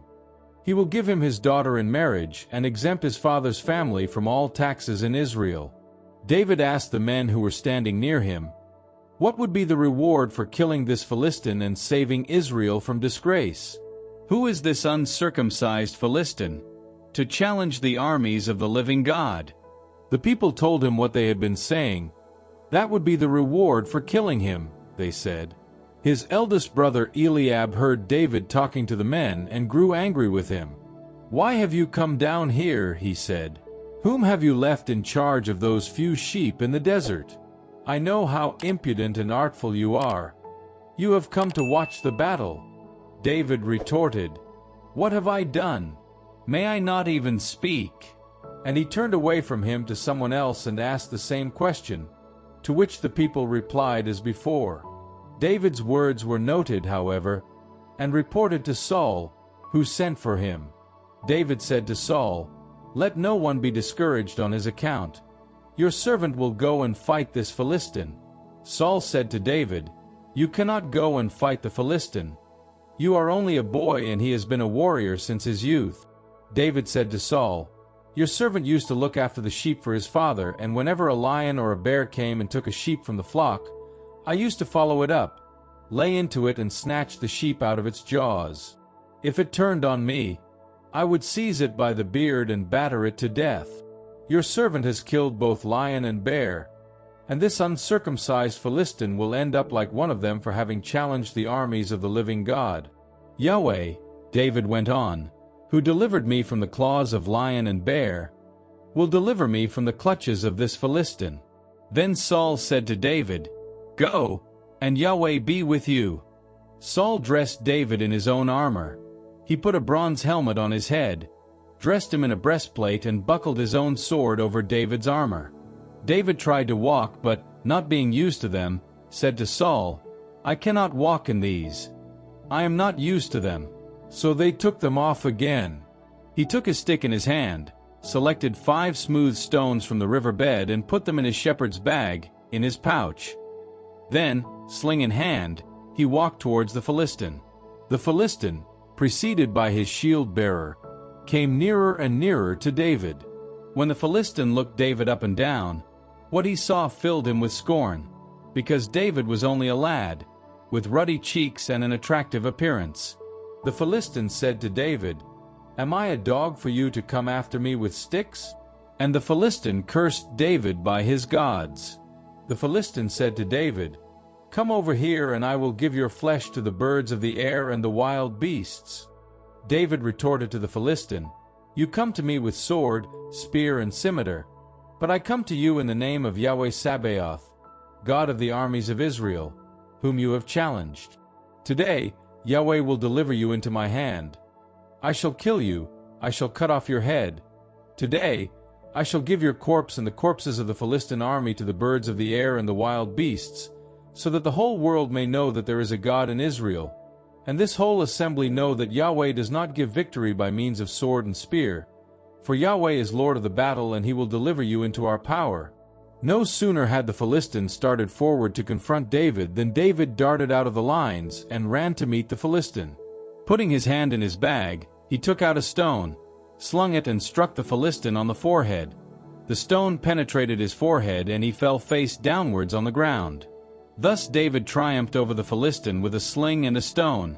He hit the Philistine and killed him, though he had no sword in his hand. David ran and stood over the Philistine, seized his sword, pulled it from the scabbard, dispatched him, and cut off his head. When the Philistines saw that their champion was dead, they fled. The men of Israel and of Judah started forward, shouting their war cry, and pursued the Philistines as far as the approaches of Gath and the gates of Ekron. The Philistine dead lay all along the road from Sharaim as far as Gath and Ekron. Turning back from their ferocious pursuit of the Philistines, the Israelites plundered their camp. And David took the Philistine's head and brought it to Jerusalem. His weapons, however, he put in his own tent. When Saul saw David going to engage the Philistine, he said to Abner, the army commander, "Abner, whose son is that boy?" "On your life, O king," Abner replied, "I do not know." The king said, "Find out whose son the lad is." When David came back after killing the Philistine, Abner took him and brought him before Saul with the Philistine's head in his hand. Saul asked him, "Whose son are you, young man?" David replied, "The son of your servant Jesse of Bethlehem."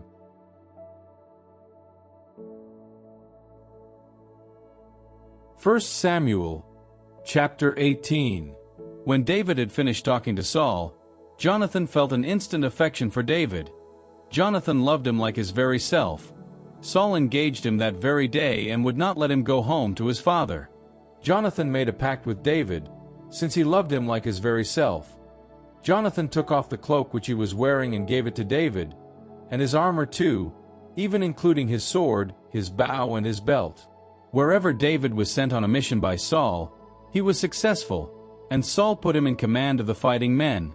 All the people respected him, and so did Saul's staff. On their return, when David was coming back from killing the Philistine, the women came out of all the towns of Israel singing and dancing to meet King Saul, with tambourines, sistrums, and cries of joy. And as they danced, the women sang, "Saul has killed his thousands, and David his tens of thousands." Saul was very angry. The incident displeased him. "They have given David the tens of thousands," he said, "but me only the thousands. What more can he have except the throne?" And Saul watched David jealously from that day onwards. The following day, an evil spirit from God seized on Saul, and he fell into a frenzy while he was indoors. David played the harp as on other occasions. Saul had a spear in his hand. Saul brandished the spear. He said, "I will pin David to the wall." David evaded him twice. Saul feared David, since Yahweh was with him and had withdrawn from Saul.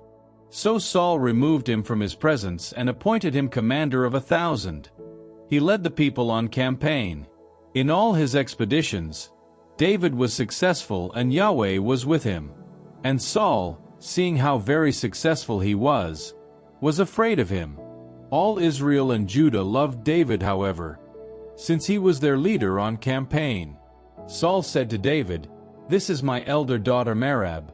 I shall give her to you in marriage, but you must serve me bravely and fight Yahweh's wars." Saul thought, "Better than strike the blow myself, let the Philistines do it." David replied to Saul, "Who am I, and what is my lineage, and my father's family, in Israel, for me to become the king's son-in-law? When the time came for Merab, daughter of Saul, to be given to David, she was given to Adriel of Meholah instead. Now Michal, daughter of Saul, fell in love with David. When Saul heard this, he was pleased. He thought, "Yes, I shall give her to him. She can be the snare for him, so that the Philistines will get him." On 2 occasions, Saul told David, "Today, you shall be my son-in-law." Saul gave instructions to his servants, "Have a private word with David and say, 'Look, the king is fond of you and all his servants love you. Why not be the king's son-in-law?'" Saul's servants repeated these words in David's ear, to which David replied, "Do you think that becoming the king's son-in-law is a trivial matter? I have neither wealth nor position." Saul's servants then reported back, "This is what David said." Saul replied, "Tell David this. The king desires no bride price except 100 Philistine foreskins, in vengeance on the king's enemies." Saul was counting on getting David killed by the Philistines. When his servants repeated this to David, David thought it would be a fine thing to be the king's son-in-law. And no time was lost before David got up to go, he and his men, and killed 200 of the Philistines. David brought their foreskins back and counted them out before the king, so that he could be the king's son-in-law. Saul then gave him his daughter Michal in marriage. Saul could not but see that Yahweh was with David, and that the whole house of Israel loved him. Saul became more afraid of David than ever, and became his inveterate enemy. The Philistine chiefs kept mounting their campaigns, but whenever they did so, David proved more successful than any of Saul's staff. Consequently, he gained great renown.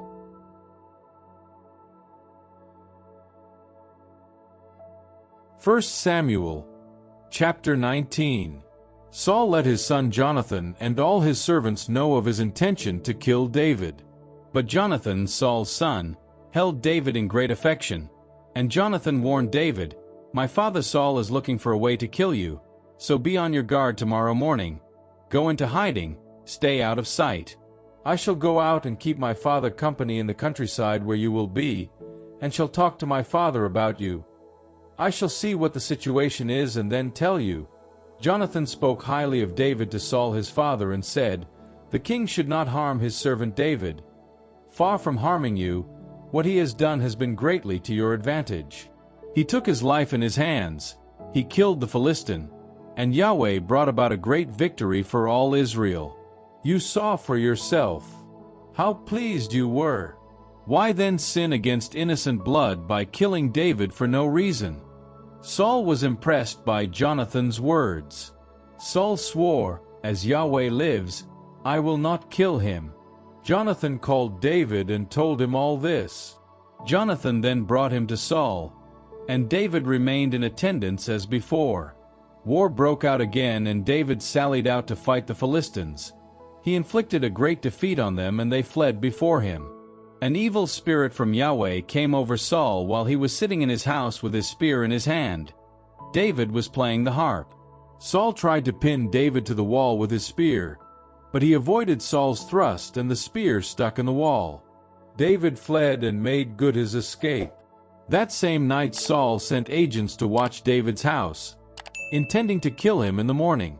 But Michal, David's wife, warned him, "If you do not escape tonight, you will be a dead man tomorrow." Michal then let David down through the window, and he made off, took to flight and so escaped. Michal then took a domestic image, laid it on the bed, put a tress of goat's hair at the head of the bed and put a cover over it. When Saul sent the agents to arrest David, she said, "He is ill." Saul sent the agents back to see David, with the words, "Bring him to me on his bed, for me to kill him." So in the agents went, and there in bed was the image, with a tress of goat's hair on its head. Saul then said to Michal, "Why have you deceived me like this and let my enemy go, and so make his escape?" Michal replied to Saul, he said, "Let me go, or I shall kill you." David, having fled and made his escape, went to Samuel at Ramah and told him exactly how Saul had treated him. He and Samuel went and lived in the huts. Word was brought to Saul, "David is in the huts at Ramah." Saul accordingly sent agents to capture David. When they saw the community of prophets prophesying, and Samuel there as their leader, the Spirit of God came over Saul's agents, and they too fell into frenzy. When Saul was told of this, he sent other agents, and they too fell into frenzy. Saul then sent a third group of agents, and they fell into frenzy too. He then went to Ramah himself and, arriving at the large storage well at Siku, asked, "Where are Samuel and David?" And someone said, "Why, they are in the huts at Ramah." Making his way from there to the huts at Ramah, the Spirit of God came over him too, and he went along in a frenzy until he arrived at the huts at Ramah. He too stripped off his clothes, and he too fell into a frenzy in Samuel's presence, then collapsed naked on the ground for the rest of that day and all night. Hence the saying, "Is Saul one of the prophets too?"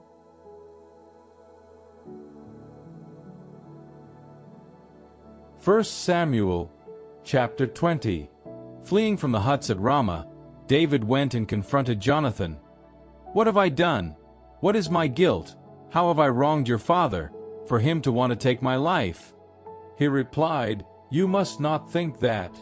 You are not going to die. My father, you see, does nothing, important or unimportant, without confiding in me. So why should my father hide this from me? It is not true." In reply, David swore, "Your father knows very well that I enjoy your favor, and thinks, Jonathan must not know about this or he will be upset. But, as Yahweh lives and as you yourself live, there is only a step between me and death." At which, Jonathan said to David, "Whatever you think best, I will certainly do for you." David replied, "Look, tomorrow is new moon and I ought to sit at table with the king. But you must let me go and hide in the countryside until the evening. If your father notices my absence, you must say, 'David insistently asked me for permission to hurry over to Bethlehem, his hometown, because they are holding the annual sacrifice there for the whole clan.' If he says, 'Very well, your servant is safe,' but if he flies into a rage, you may be sure that he has some evil plan. Show your servant faithful love, since you have bound your servant to you by a pact in Yahweh's name. But if I am guilty, then kill me yourself. Why take me to your father?" Jonathan replied, "Perish the thought. If I knew for sure that my father was determined to do you a mischief, would I not have told you?" David then said to Jonathan, "Who will let me know if your father gives you a harsh answer?" Jonathan then said to David, "Come on, let us go out into the country." And the pair of them went out into the country. Jonathan then said to David, "By Yahweh, God of Israel, I shall sound my father this time tomorrow. If all is well for David and I do not then send and inform you, may Yahweh bring unnameable ills to Jonathan and worse ones too. If my father intends to do you a mischief, I shall tell you so and let you get away, so that you can be safe. And may Yahweh be with you as he used to be with my father. If I am still alive, show your servant faithful love. If I die, never withdraw your faithful love from my family. When Yahweh has exterminated every enemy of David's from the face of the earth, do not let Jonathan's name be exterminated with Saul's family, or may Yahweh call David to account." Jonathan then renewed his oath to David, since he loved him like his very soul. Jonathan then said to David, "Tomorrow is new moon. Your absence will be noticed, since your place will be empty. The day after tomorrow your absence will be very marked, and you must go to the place where you hid on the day of the deed, and stay beside that mound. For my part, the day after tomorrow I shall shoot 3 arrows in that direction, as though at a target. I shall then send a servant to go and find the arrows. If I say to him, 'The arrows are this side of you, get them, come out, since all will be well for you and nothing the matter, as sure as Yahweh lives.' But if I say to him, 'The arrows are ahead of you,' then be off, for Yahweh himself will be sending you away. And as regards the agreement we made, you and I, why, Yahweh is witness between us forever." So David hid in the country. New moon came and the king sat down to his meal. He sat in his usual place with his back to the wall, Jonathan sat facing him and Abner sat next to Saul, but David's place was empty. Saul said nothing that day, thinking, "It is sheer chance. He is unclean." On the day after new moon, the second day, David's place was still empty. Saul said to his son Jonathan, "Why did not the son of Jesse come to the meal either yesterday or today?" Jonathan answered Saul, "David insistently asked me for permission to go to Bethlehem. Please let me go," he said, "for we are holding the clan sacrifice in the town and my brothers have ordered me to attend. So now, if I enjoy your favor, let me get away and see my brothers." That is why he has not come to the king's table. Saul flew into a rage with Jonathan and said, "Son of a rebellious slut! Don't I know that you side with the son of Jesse to your own shame and your mother's dishonor? As long as the son of Jesse lives on earth, neither you nor your royal rights are secure. Now have him fetched and brought to me. He deserves to die." Jonathan retorted to his father Saul, "Why should he die? What has he done?" But Saul brandished his spear at him to strike him, and Jonathan realized that his father was determined that David should die. Hot with anger, Jonathan got up from the table and ate nothing on the second day of the month, being upset about David, and because his father had insulted him. Next morning, Jonathan went out into the country at the time agreed with David, taking a young servant with him. He said to his servant, "Run and find the arrows which I am going to shoot." And the servant ran while Jonathan shot an arrow ahead of him. When the servant reached the spot to which Jonathan had shot the arrow, Jonathan shouted after him, "Is not the arrow ahead of you?" Again Jonathan shouted after the servant, "Quick! Hurry! Do not stand around!" Jonathan's servant picked up the arrow and brought it back to his master. The servant suspected nothing. Only Jonathan and David knew what was meant. Jonathan then gave his weapons to his servant and said, "Go and carry them to the town." As soon as the servant had gone, David stood up beside the mound, threw himself to the ground, prostrating himself 3 times. They then embraced each other, both weeping copiously. Jonathan then said to David, "Go in peace. And as regards the oath that both of us have sworn by the name of Yahweh, may Yahweh be witness between you and me, between your descendants and mine forever."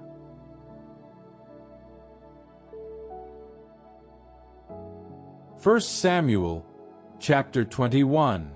David then got up and left, and Jonathan went back to the town. David then went to Nob, to Ahimelech the priest.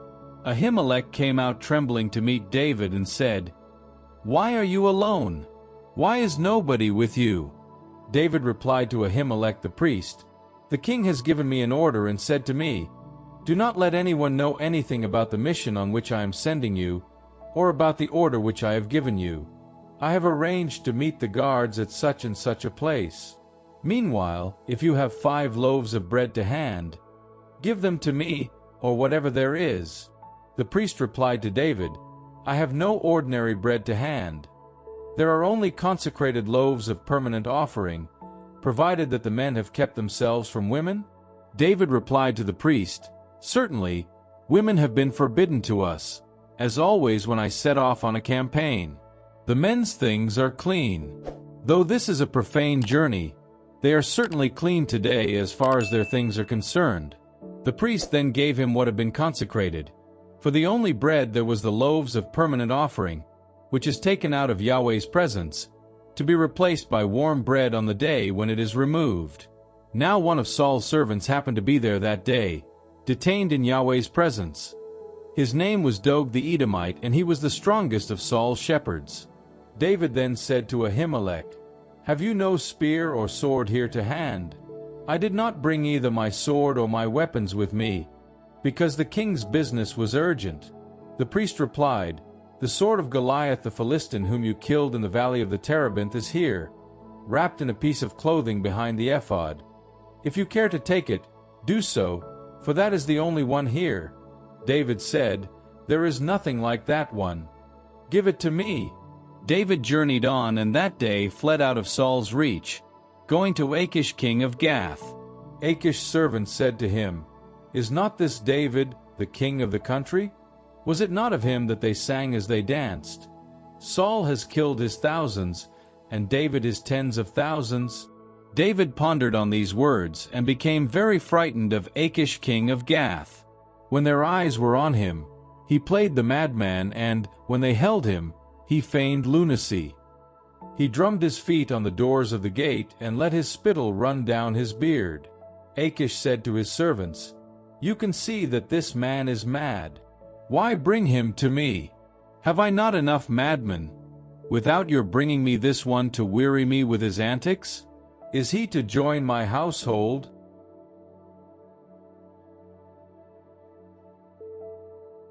1 Samuel, chapter 22. David left there and took refuge in the cave of Adullam.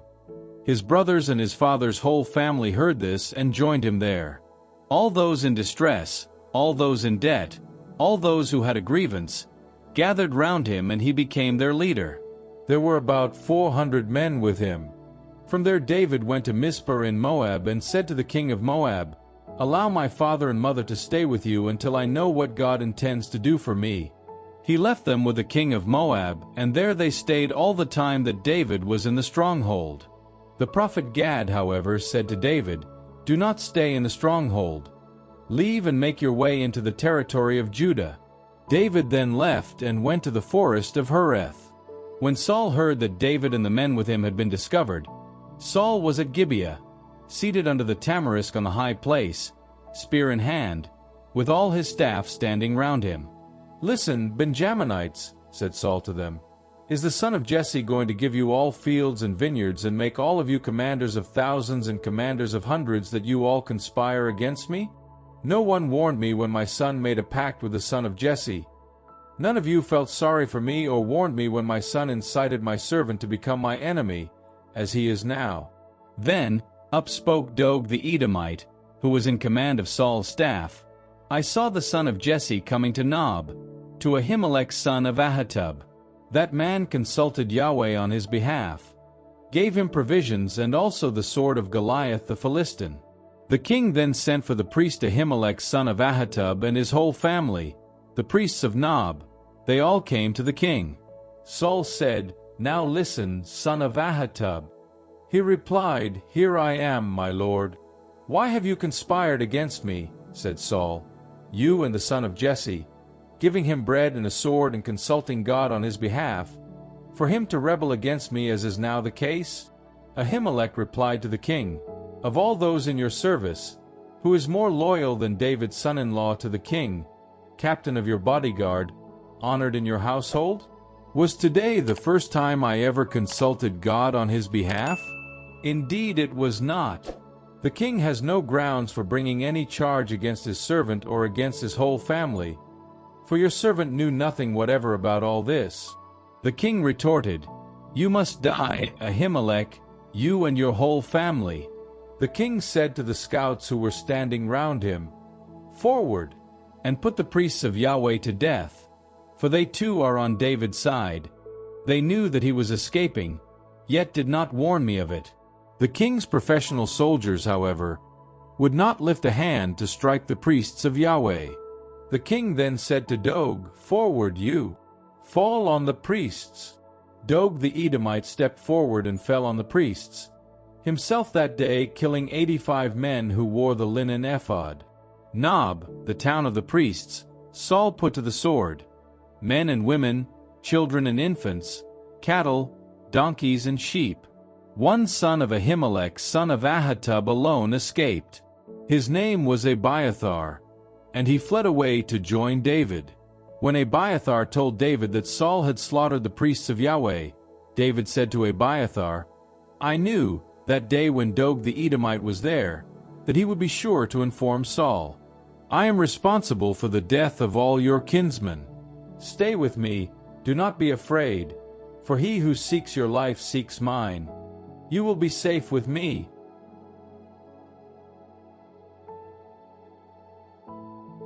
First Samuel, chapter 23. News was then brought to David, "The Philistines are besieging Keilah and plundering the threshing floors." David consulted Yahweh, "Shall I go and fight these Philistines?" Yahweh replied to David, "Go and fight the Philistines and save Keilah." But David's men said to him, "We are already afraid here in Judah. How much more, then, if we go to Keilah to fight the Philistine troops?" So David consulted Yahweh again, and Yahweh replied, "Be on your way. Go down to Keilah, since I shall give the Philistines into your power." So David and his men went to Keilah and fought the Philistines and carried off their cattle and inflicted a great defeat on them. Thus David saved the inhabitants of Keilah. When Abiathar son of Ahimelech took refuge with David, he went down to Keilah with the ephod in his hand. When word was brought to Saul that David had gone to Keilah, he said, "God has delivered him into my power. He has trapped himself by going into a town with gates and bars." Saul called all the people to arms, to go down to Keilah and besiege David and his men. David, however, was aware that Saul was plotting evil against him, and said to Abiathar the priest, "Bring the ephod." David said, "Yahweh, God of Israel, your servant has heard that Saul is preparing to come to Keilah and destroy the town because of me. Will Saul come down as your servant has heard? Yahweh, God of Israel, I beg you, let your servant know."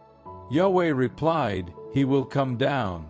David then went on to ask, "Will the notables of Keilah hand me and my men over to Saul?" Yahweh replied, "They will hand you over." At this, David made off with his men, about 600 in number. They left Keilah and went where they could. When Saul was told that David had escaped from Keilah, he abandoned the expedition.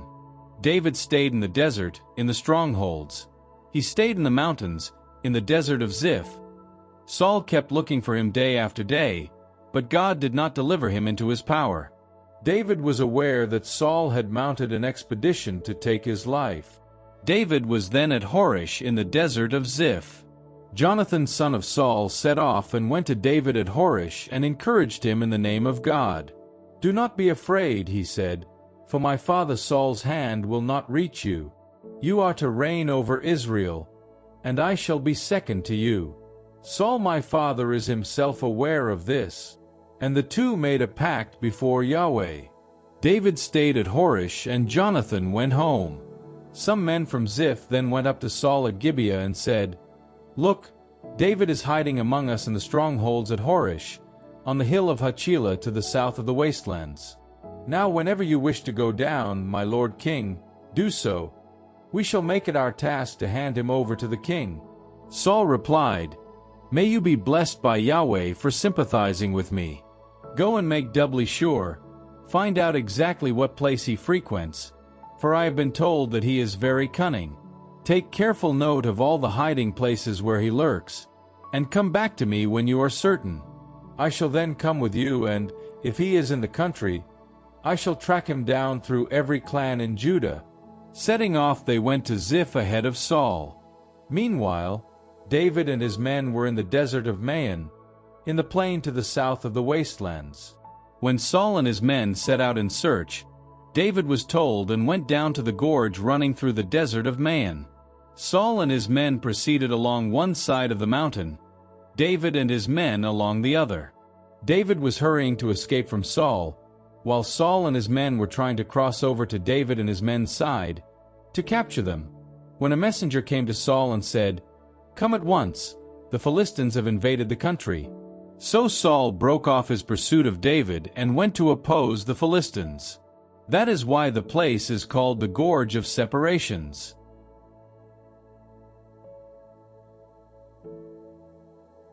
1 Samuel, chapter 24. From there David went up and installed himself in the strongholds of En-Gedi. Once Saul was back from pursuing the Philistines, he was told, "David is now in the desert of En-Gedi." Saul thereupon took 3,000 men selected from all Israel, and went in search of David and his men east of the rocks of the mountain goats. He came to the sheepfolds along the route, where there was a cave, and went in to cover his feet. Now David and his men were sitting in the recesses of the cave. David's men said to him, "Today is the day of which Yahweh said to you, I shall deliver your enemy into your power." Do what you like with him." David got up and, unobserved, cut off the border of Saul's cloak. Afterwards David reproached himself for having cut off the border of Saul's cloak. He said to his men, "Yahweh preserve me from doing such a thing to my Lord as to raise my hand against him, since he is Yahweh's anointed." By these words David restrained his men and would not let them attack Saul. Saul then left the cave and went on his way. After this, David too left the cave and called after Saul, "My Lord King." Saul looked behind him, and David, bowing to the ground, prostrated himself. David then said to Saul, "Why do you listen to people who say, 'David intends your ruin'? This very day you have seen for yourself how Yahweh put you in my power in the cave, and how, refusing to kill you, I spared you, saying, 'I will not raise my hand against my Lord, since he is Yahweh's anointed.' Look, Father, look at the border of your cloak in my hand. Since, although I cut the border off your cloak, I did not kill you, surely you realize that I intend neither mischief nor crime. I have not wronged you, and yet you hunt me down to take my life. May Yahweh be judge between me and you, and may Yahweh avenge me on you. But I shall never lay a hand on you. As the old proverb says, wickedness comes out of wicked people, but I shall never lay a hand on you. On whose trail is the king of Israel campaigning? Whom are you pursuing? On the trail of a dead dog, of a flea. May Yahweh be the judge and decide between me and you. May he examine and defend my cause and give judgment for me by rescuing me from your clutches." When David had finished saying this to Saul, Saul said, "Is that your voice, my son David?" And Saul began to weep aloud. "You are upright and I am not," he said to David, "since you have behaved well to me, whereas I have behaved badly to you. And today you have shown how well you have behaved to me, since Yahweh had put me in your power, but you did not kill me. When a man comes on his enemy, does he let him go unmolested? May Yahweh reward you for the good you have done me today. Now I know that you will indeed reign, and that the sovereignty in Israel will pass into your hands.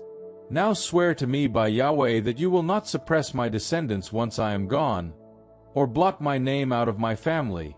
This David swore to Saul, and Saul went home while David and his men went back to the stronghold.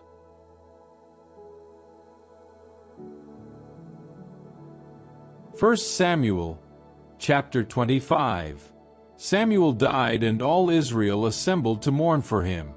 They buried him at his home in Ramah. David then set off and went down to the desert of Maon. Now there was a man in Maon whose business was at Carmel. The man was very rich. He owned 3,000 sheep and 1,000 goats.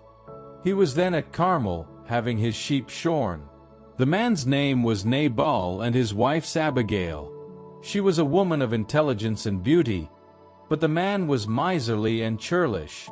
He was a Calebite. When David heard in the desert that Nabal was at his sheep shearing, he sent 10 men off, having said to them, "Go up to Carmel, visit Nabal and greet him for me. And this is what you are to say to my brother: Peace to you, peace to your family, peace to all that is yours. I hear that you now have the shearers. Your shepherds were with us recently. We did not molest them, nor did they lose anything all the while they were at Carmel. Ask your young men and they will tell you. I hope that you will give the men a welcome, coming as we do on a festival. Whatever you have to hand, please give to your servants and to your son David." David's men went and said all this to Nabal for David, and waited. Nabal retorted to the men in David's service, "Who is David? Who is the son of Jesse? There are many servants nowadays who run away from their masters. Am I to take my bread and my wine and the meat that I have slaughtered for my shearers and give it to men who come from I know not where?" David's men turned on their heels and went back, and on their arrival told him exactly what had been said. David then said to his men, "Every man buckle on his sword." And they buckled on their swords, and David buckled on his too. About 400 followed David, while 200 stayed with the baggage. Now one of the young men told Abigail, Nabal's wife. He said, David sent messengers from the desert to greet our master, but he flared up at them. Now, these men were very good to us. They did not molest us, and we lost nothing all the time we had anything to do with them while we were out in the country. Night and day, they were like a rampart to us. All the time we were with them, minding the sheep. So now make up your mind what you should do. For the ruin of our master and his whole family is a certainty, and he is such a brute that no one can say a word to him. Abigail hastily took 200 loaves, 2 skins of wine, 5 sheep ready prepared, 5 measures of roasted grain, 100 bunches of raisins and 200 cakes of figs, and loaded them on donkeys. She said to her servants, "Go on ahead, I shall follow you." But she did not tell her husband Nabal. As she was riding her donkey down behind a fold in the mountain, David and his men happened to be coming down in her direction, and she met them. Now David had decided it was a waste of time my guarding all this man's property in the desert so that he lost nothing at all. He has repaid me bad for good. May God bring unnameable ills on David and worse ones, too, if by morning I leave a single manjack alive of all who belong to him. As soon as Abigail saw David, she quickly dismounted from the donkey and, falling on her face in front of David, prostrated herself on the ground. She fell at his feet and said, "Let me take the blame, my lord. Let your servant speak in your ear. Listen to what your servant has to say. My lord, please pay no attention to this brute Nabal, for his nature is like his name. Brute is his name, and brutal he is. But I, your servant, did not see the men whom my lord sent. And now, my lord, as Yahweh lives and as your soul lives, by Yahweh who kept you from the crime of bloodshed and from taking vengeance with your own hand, may your enemies and all those ill-disposed towards you become like Nabal. As for the present which your servant has brought my lord, I should like this to be given to the men in your service. Please forgive your servant for any offense I have given you, for Yahweh will certainly assure you of a lasting dynasty, since you are fighting Yahweh's battles and no fault has been found in you throughout your life.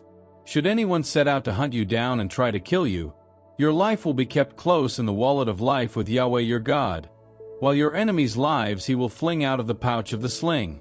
Once Yahweh has done for you all the good things which he has said he will do for you, and made you ruler of Israel, you must have no anxiety, my lord, no remorse, over having wantonly shed blood, over having taken a revenge. When Yahweh has done well by you, then remember your servant." David said to Abigail, "Blessed be Yahweh, God of Israel, who sent you to meet me today. Blessed be your wisdom, and blessed you yourself for today, having restrained me from the crime of bloodshed and from exacting revenge.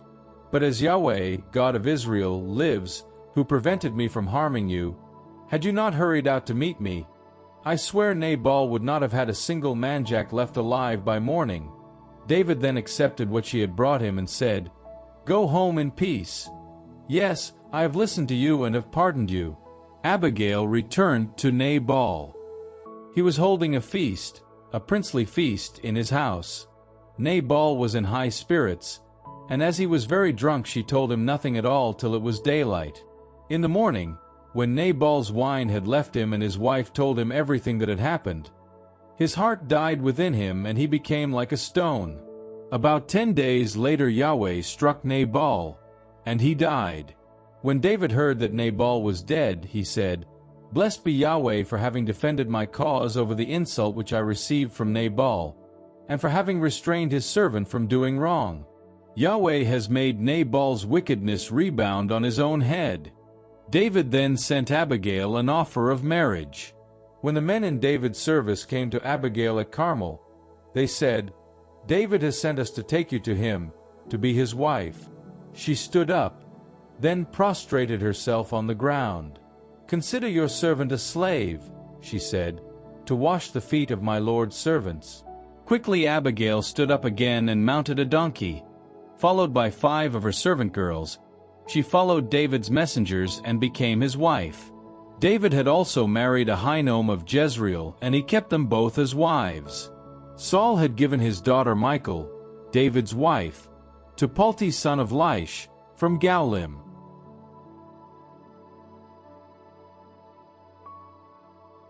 1 Samuel, chapter 26. Some men from Ziph went to Saul at Gibeah and said, "Look, David is hiding on the hill of Hachilah on the edge of the wastelands." So Saul set off and went down to the desert of Ziph, accompanied by 3,000 picked men of Israel, to search for David in the desert of Ziph. Saul pitched camp on the hill of Hachilah, which is on the edge of the wastelands near the road. David was then living in the desert and saw that Saul had come after him into the desert. Accordingly, David sent out spies and learned that Saul had indeed arrived. Setting off, David went to the place where Saul had pitched camp. He saw the place where Saul and Abner son of Ner, commander of his army, had bedded down. Saul had bedded down inside the camp with the troops bivouacking round him. Speaking to Ahimelech the Hittite and Abishai son of Zeruiah and brother of Joab, David said, "Who will come down with me to the camp, to Saul?" Abishai answered, "I will go down with you." So in the dark David and Abishai made their way towards the force, where they found Saul lying asleep inside the camp, his spear stuck in the ground beside his head, with Abner and the troops lying round him. Abishai then said to David, "Today God has put your enemy in your power. So now let me pin him to the ground with his own spear. Just one stroke. I shall not need to strike him twice." David said to Abishai, "Do not kill him, for who could raise his hand against Yahweh's anointed and go unpunished? As Yahweh lives," David said, "Yahweh himself will strike him down. Either the day will come for him to die, or he will go into battle and perish then. Yahweh forbid that I should raise my hand against Yahweh's anointed. But now let us take the spear beside his head and the pitcher of water, and let us go away." David took the spear and the pitcher of water from beside Saul's head, and they made off. No one saw, no one knew, no one woke up. They were all asleep, because a torpor from Yahweh had fallen on them. David crossed to the other side and halted on the top of the mountain a long way off. There was a wide space between them. David then called out to the troops and to Abner son of Ner, "Abner, why don't you answer?" Abner replied, "Who is that calling?" David said to Abner, "Are you not a man? Who is your equal in Israel? Why, then, did you not guard the king your lord? One of the people came to kill the king your lord. What you did was not well done. As Yahweh lives, you all deserve to die since you did not guard your Lord, Yahweh's anointed. Look where the king's spear is now, and the pitcher of water which was beside his head." Recognizing David's voice, Saul said, "Is that your voice, my son David?" David replied, "It is my voice, my lord king." "Why is my lord pursuing his servant?" he said. "What have I done? What crime have I committed? May my lord king now listen to his servant's words. If Yahweh has incited you against me, may he be appeased with an offering. But if human beings have done it, may they be accursed before Yahweh, since they have as effectively banished me today from sharing in Yahweh's heritage as if they had said, 'Go and serve other gods.' So I pray now that my blood shall not be shed on soil remote from Yahweh's presence, when the king of Israel has mounted an expedition to take my life, as one might hunt a partridge in the mountains." Saul replied, "I have done wrong. Come back, my son David. I shall never harm you again, since today you have shown respect for my life. Yes, I have behaved like a fool. I have been profoundly in the wrong." In reply, David said, "Here is the king's spear. Let one of the men come across and get it. May Yahweh reward each as each has been upright and loyal. Today Yahweh put you in my power, but I would not raise my hand against Yahweh's anointed. As today I set great value by your life, so may Yahweh set great value by my life and deliver me from every tribulation." Saul then said, "May you be blessed, my son David. In what you undertake, you will certainly succeed." David then went on his way and Saul returned home.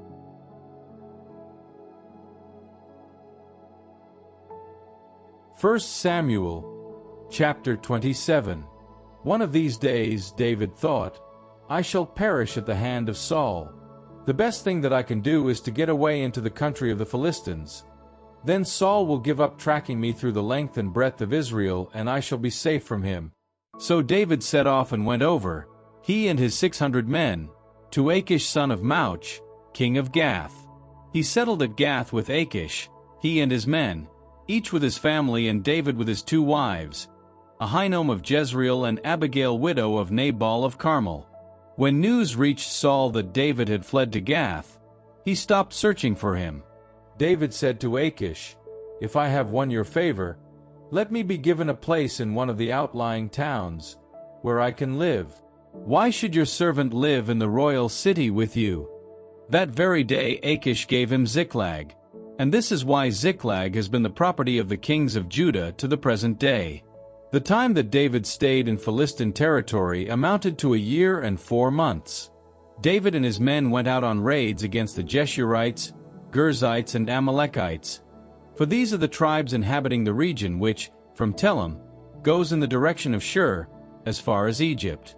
David laid the countryside waste and left neither man nor woman alive.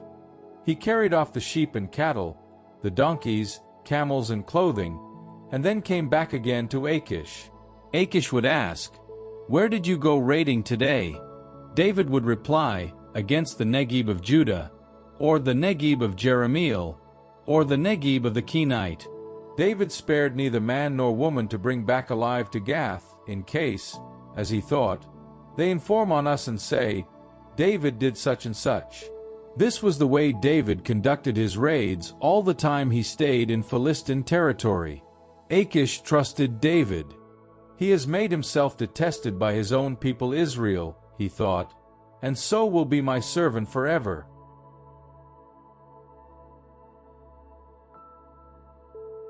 First Samuel, chapter 28. It then happened that the Philistines mustered their forces for war, to fight Israel, and Achish said to David, "It is understood that you and your men go into battle with me." David said to Achish, "In that case, you will soon see what your servant can do." Achish replied to David, "Right, I shall appoint you as my permanent bodyguard." Now Samuel was dead, and all Israel had mourned him and buried him at Ramah, his own town. Saul had expelled the necromancers and wizards from the country. Meanwhile the Philistines had mustered and had come and pitched camp at Shunem. Saul mustered all Israel, and they encamped at Gilboa. When Saul saw the Philistine camp, he was afraid and his heart trembled violently. Saul consulted Yahweh, but Yahweh gave him no answer, either by dream, divination, or prophet. Saul then said to his servants, "Find a necromancer for me, so that I can go and consult her." His servants replied, "There is a necromancer at Endor." And so Saul, disguising himself and changing his clothes, set out accompanied by 2 men. Their visit to the woman took place at night. "Disclose the future to me," he said, "by means of a ghost. Conjure up the one I shall name to you." The woman replied, "Look, you know what Saul has done, how he has outlawed necromancers and wizards from the country. Why are you setting a trap for my life, then, to have me killed?" But Saul swore to her by Yahweh. "As Yahweh lives," he said, "no blame shall attach to you for this business." The woman asked, "Whom shall I conjure up for you?" He replied, "Conjure up Samuel." The woman then saw Samuel, and, giving a great cry, she said to Saul, "Why have you deceived me? You are Saul." The king said, "Do not be afraid. What do you see?" The woman replied to Saul, "I see a ghost rising from the earth." "What is he like?" he asked. She replied, "It is an old man coming up. He is wrapped in a cloak." Saul then knew that it was Samuel and, bowing to the ground, prostrated himself. Samuel said to Saul, "Why have you disturbed my rest by conjuring me up?" Saul replied, "I am in great distress. The Philistines are waging war on me, and God has abandoned me and no longer answers me either by prophet or by dream. And so I have summoned you to tell me what I ought to do." Samuel said, "Why consult me, when Yahweh has abandoned you and has become your enemy? Yahweh has treated you as he foretold through me. He has snatched the sovereignty from your hand and given it to your neighbor, David. because you disobeyed Yahweh's voice and did not execute his fierce anger against Amalek. That is why Yahweh is treating you like this today. What is more, Yahweh will deliver Israel and you too into the power of the Philistines. Tomorrow you and your sons will be with me, and Yahweh will hand over the army of Israel into the power of the Philistines." Immediately Saul fell full length on the ground. He was terrified by what Samuel had said and was also weak from having eaten nothing all that day and night. The woman went to Saul and, seeing his terror, said, "Look, your servant has obeyed your order. I have taken my life in my hands and obeyed the command which you gave me. Now please, you in your turn listen to what your servant has to say. Let me offer you a piece of bread. Eat something and get some strength for your journey." But he refused. "I will not eat," he said. His servants, however, pressed him, and so did the woman. Allowing himself to be persuaded by them, he got up from the ground and sat on the bed. The woman owned a fattened calf which she quickly slaughtered, and she took some flour and kneaded it, and with it baked some unleavened cakes which she served to Saul and his servants. They ate, and then set off and left the same night.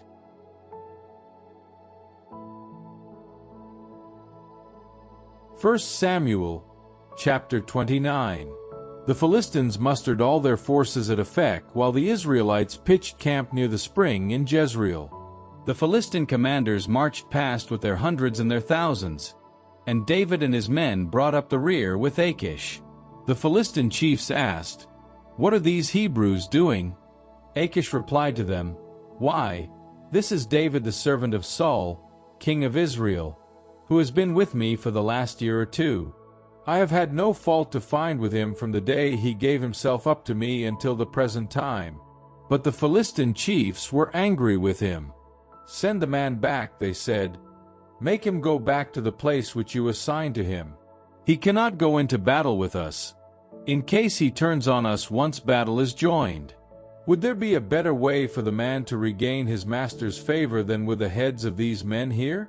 Is not this the David of whom they sang as they danced? Saul has killed his thousands, and David his tens of thousands?" So Achish called David and said, "As Yahweh lives, you are loyal, and I am quite content with all your doings in our campaigning together, since I have found no fault with you from the day you came to me until the present time. But you are not acceptable to the chiefs. So go home in peace, rather than antagonize them." "But what have I done?" David asked Achish. "What fault have you had to find with your servant from the day I entered your service to the present time, for me not to be allowed to go and fight the enemies of my lord the king?" In reply, Achish said to David, "In my opinion, it is true, you are as good as an angel of God. But the Philistine chiefs have said, he must not go into battle with us. So get up early tomorrow morning, with your master's servants who came with you, and go to the place which I assign to you. Do not harbor resentment, since personally I have no fault to find with you. Get up early tomorrow morning and, as soon as it is light, be off."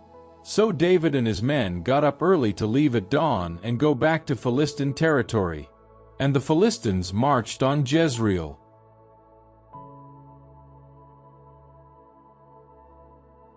1 Samuel, chapter 30. Now by the time David and his men reached Ziklag 3 days later, the Amalekites had raided the Negeb and Ziklag. They had sacked Ziklag and burnt it down. They had taken the women prisoner, and everyone who was there, both small and great. They had not killed anyone, but had carried them off and gone away. When David and his men arrived, they found the town burnt down and their wives and sons and daughters taken captive. Then David and the people with him wept aloud till they were too weak to weep any more. David's 2 wives had been captured, Ahinoam of Jezreel and Abigail, widow of Nabal of Carmel. David was in great trouble, since the people were talking of stoning him. The people all felt very bitter, each man for his own sons and daughters. But David took courage from Yahweh his God. To the priest Abiathar son of Ahimelech, David said, "Bring me the ephod." Abiathar brought the ephod to David. David then consulted Yahweh, "Shall I go in pursuit of these raiders? "Will I overtake them?" The answer was, "Go in pursuit. You will certainly overtake them and rescue the captives." David accordingly set off with the 600 men who were with him and reached the torrent of Besor. David then continued the pursuit with 400 men, 200 staying behind who were too exhausted to cross the torrent of Besor.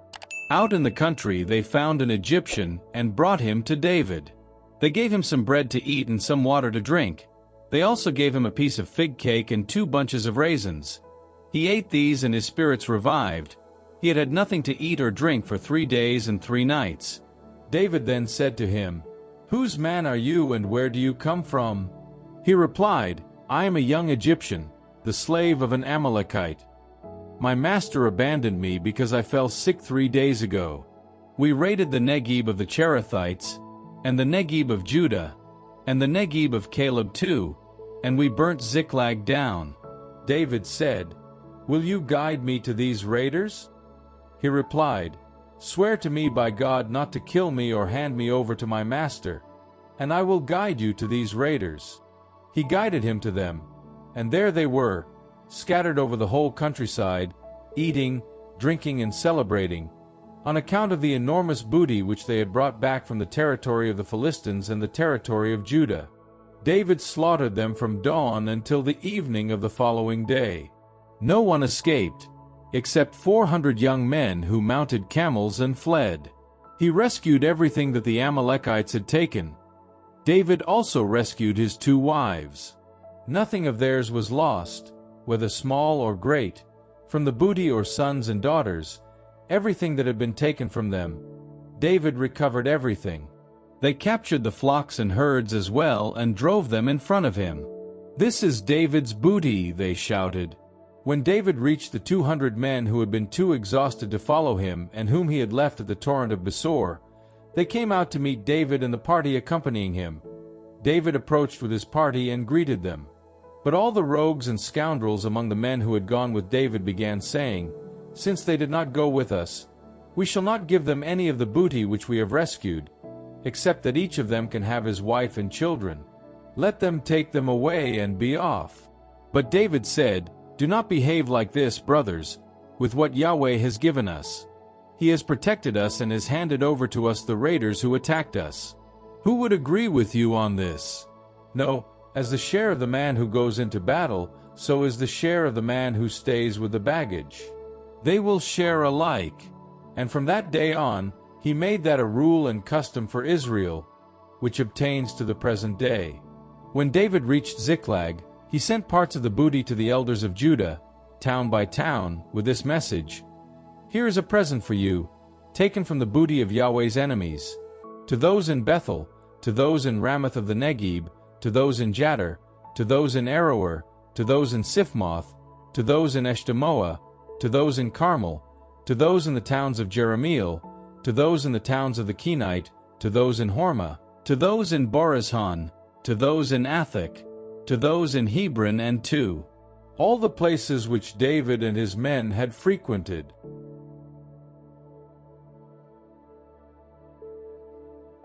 1 Samuel, chapter 31. The Philistines gave battle to Israel, and the Israelites, fleeing from the Philistines, fell and were slaughtered on Mount Gilboa. The Philistines bore down on Saul and his sons, and they killed Jonathan, Abinadab, and Malchishua, Saul's sons. The fighting grew fiercer round Saul. The archers came upon him, and he was severely wounded by the archers. Saul then said to his armor-bearer, "Draw your sword and run me through with it. I do not want these uncircumcised men to come and make fun of me." But his armor-bearer was very much afraid and would not do it. So Saul took his own sword and fell on it.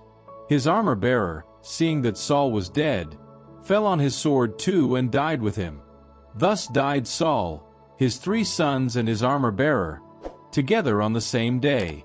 When the Israelites who were on the other side of the Jordan saw that the Israelites had been routed and that Saul and his sons were dead, they abandoned their towns and fled. The Philistines then came and occupied them. When the Philistines came on the following day to strip the dead, they found Saul and his 3 sons lying on Mount Gilboa. They cut off his head and, stripping him of his armor, had these carried round the territory of the Philistines to proclaim the good news to their idols and their people. They put his armor in the temple of Astarte, and his body they fastened to the walls of Beth-shean. When the inhabitants of Jabesh and Gilead heard what the Philistines had done to Saul, the warriors all set out and, having marched all night, took the bodies of Saul and his sons off the walls of Beth-shean. They brought them to Jabesh and burned them there. They then took their bones and buried them under the tamarisk of Jabesh, and fasted for 7 days.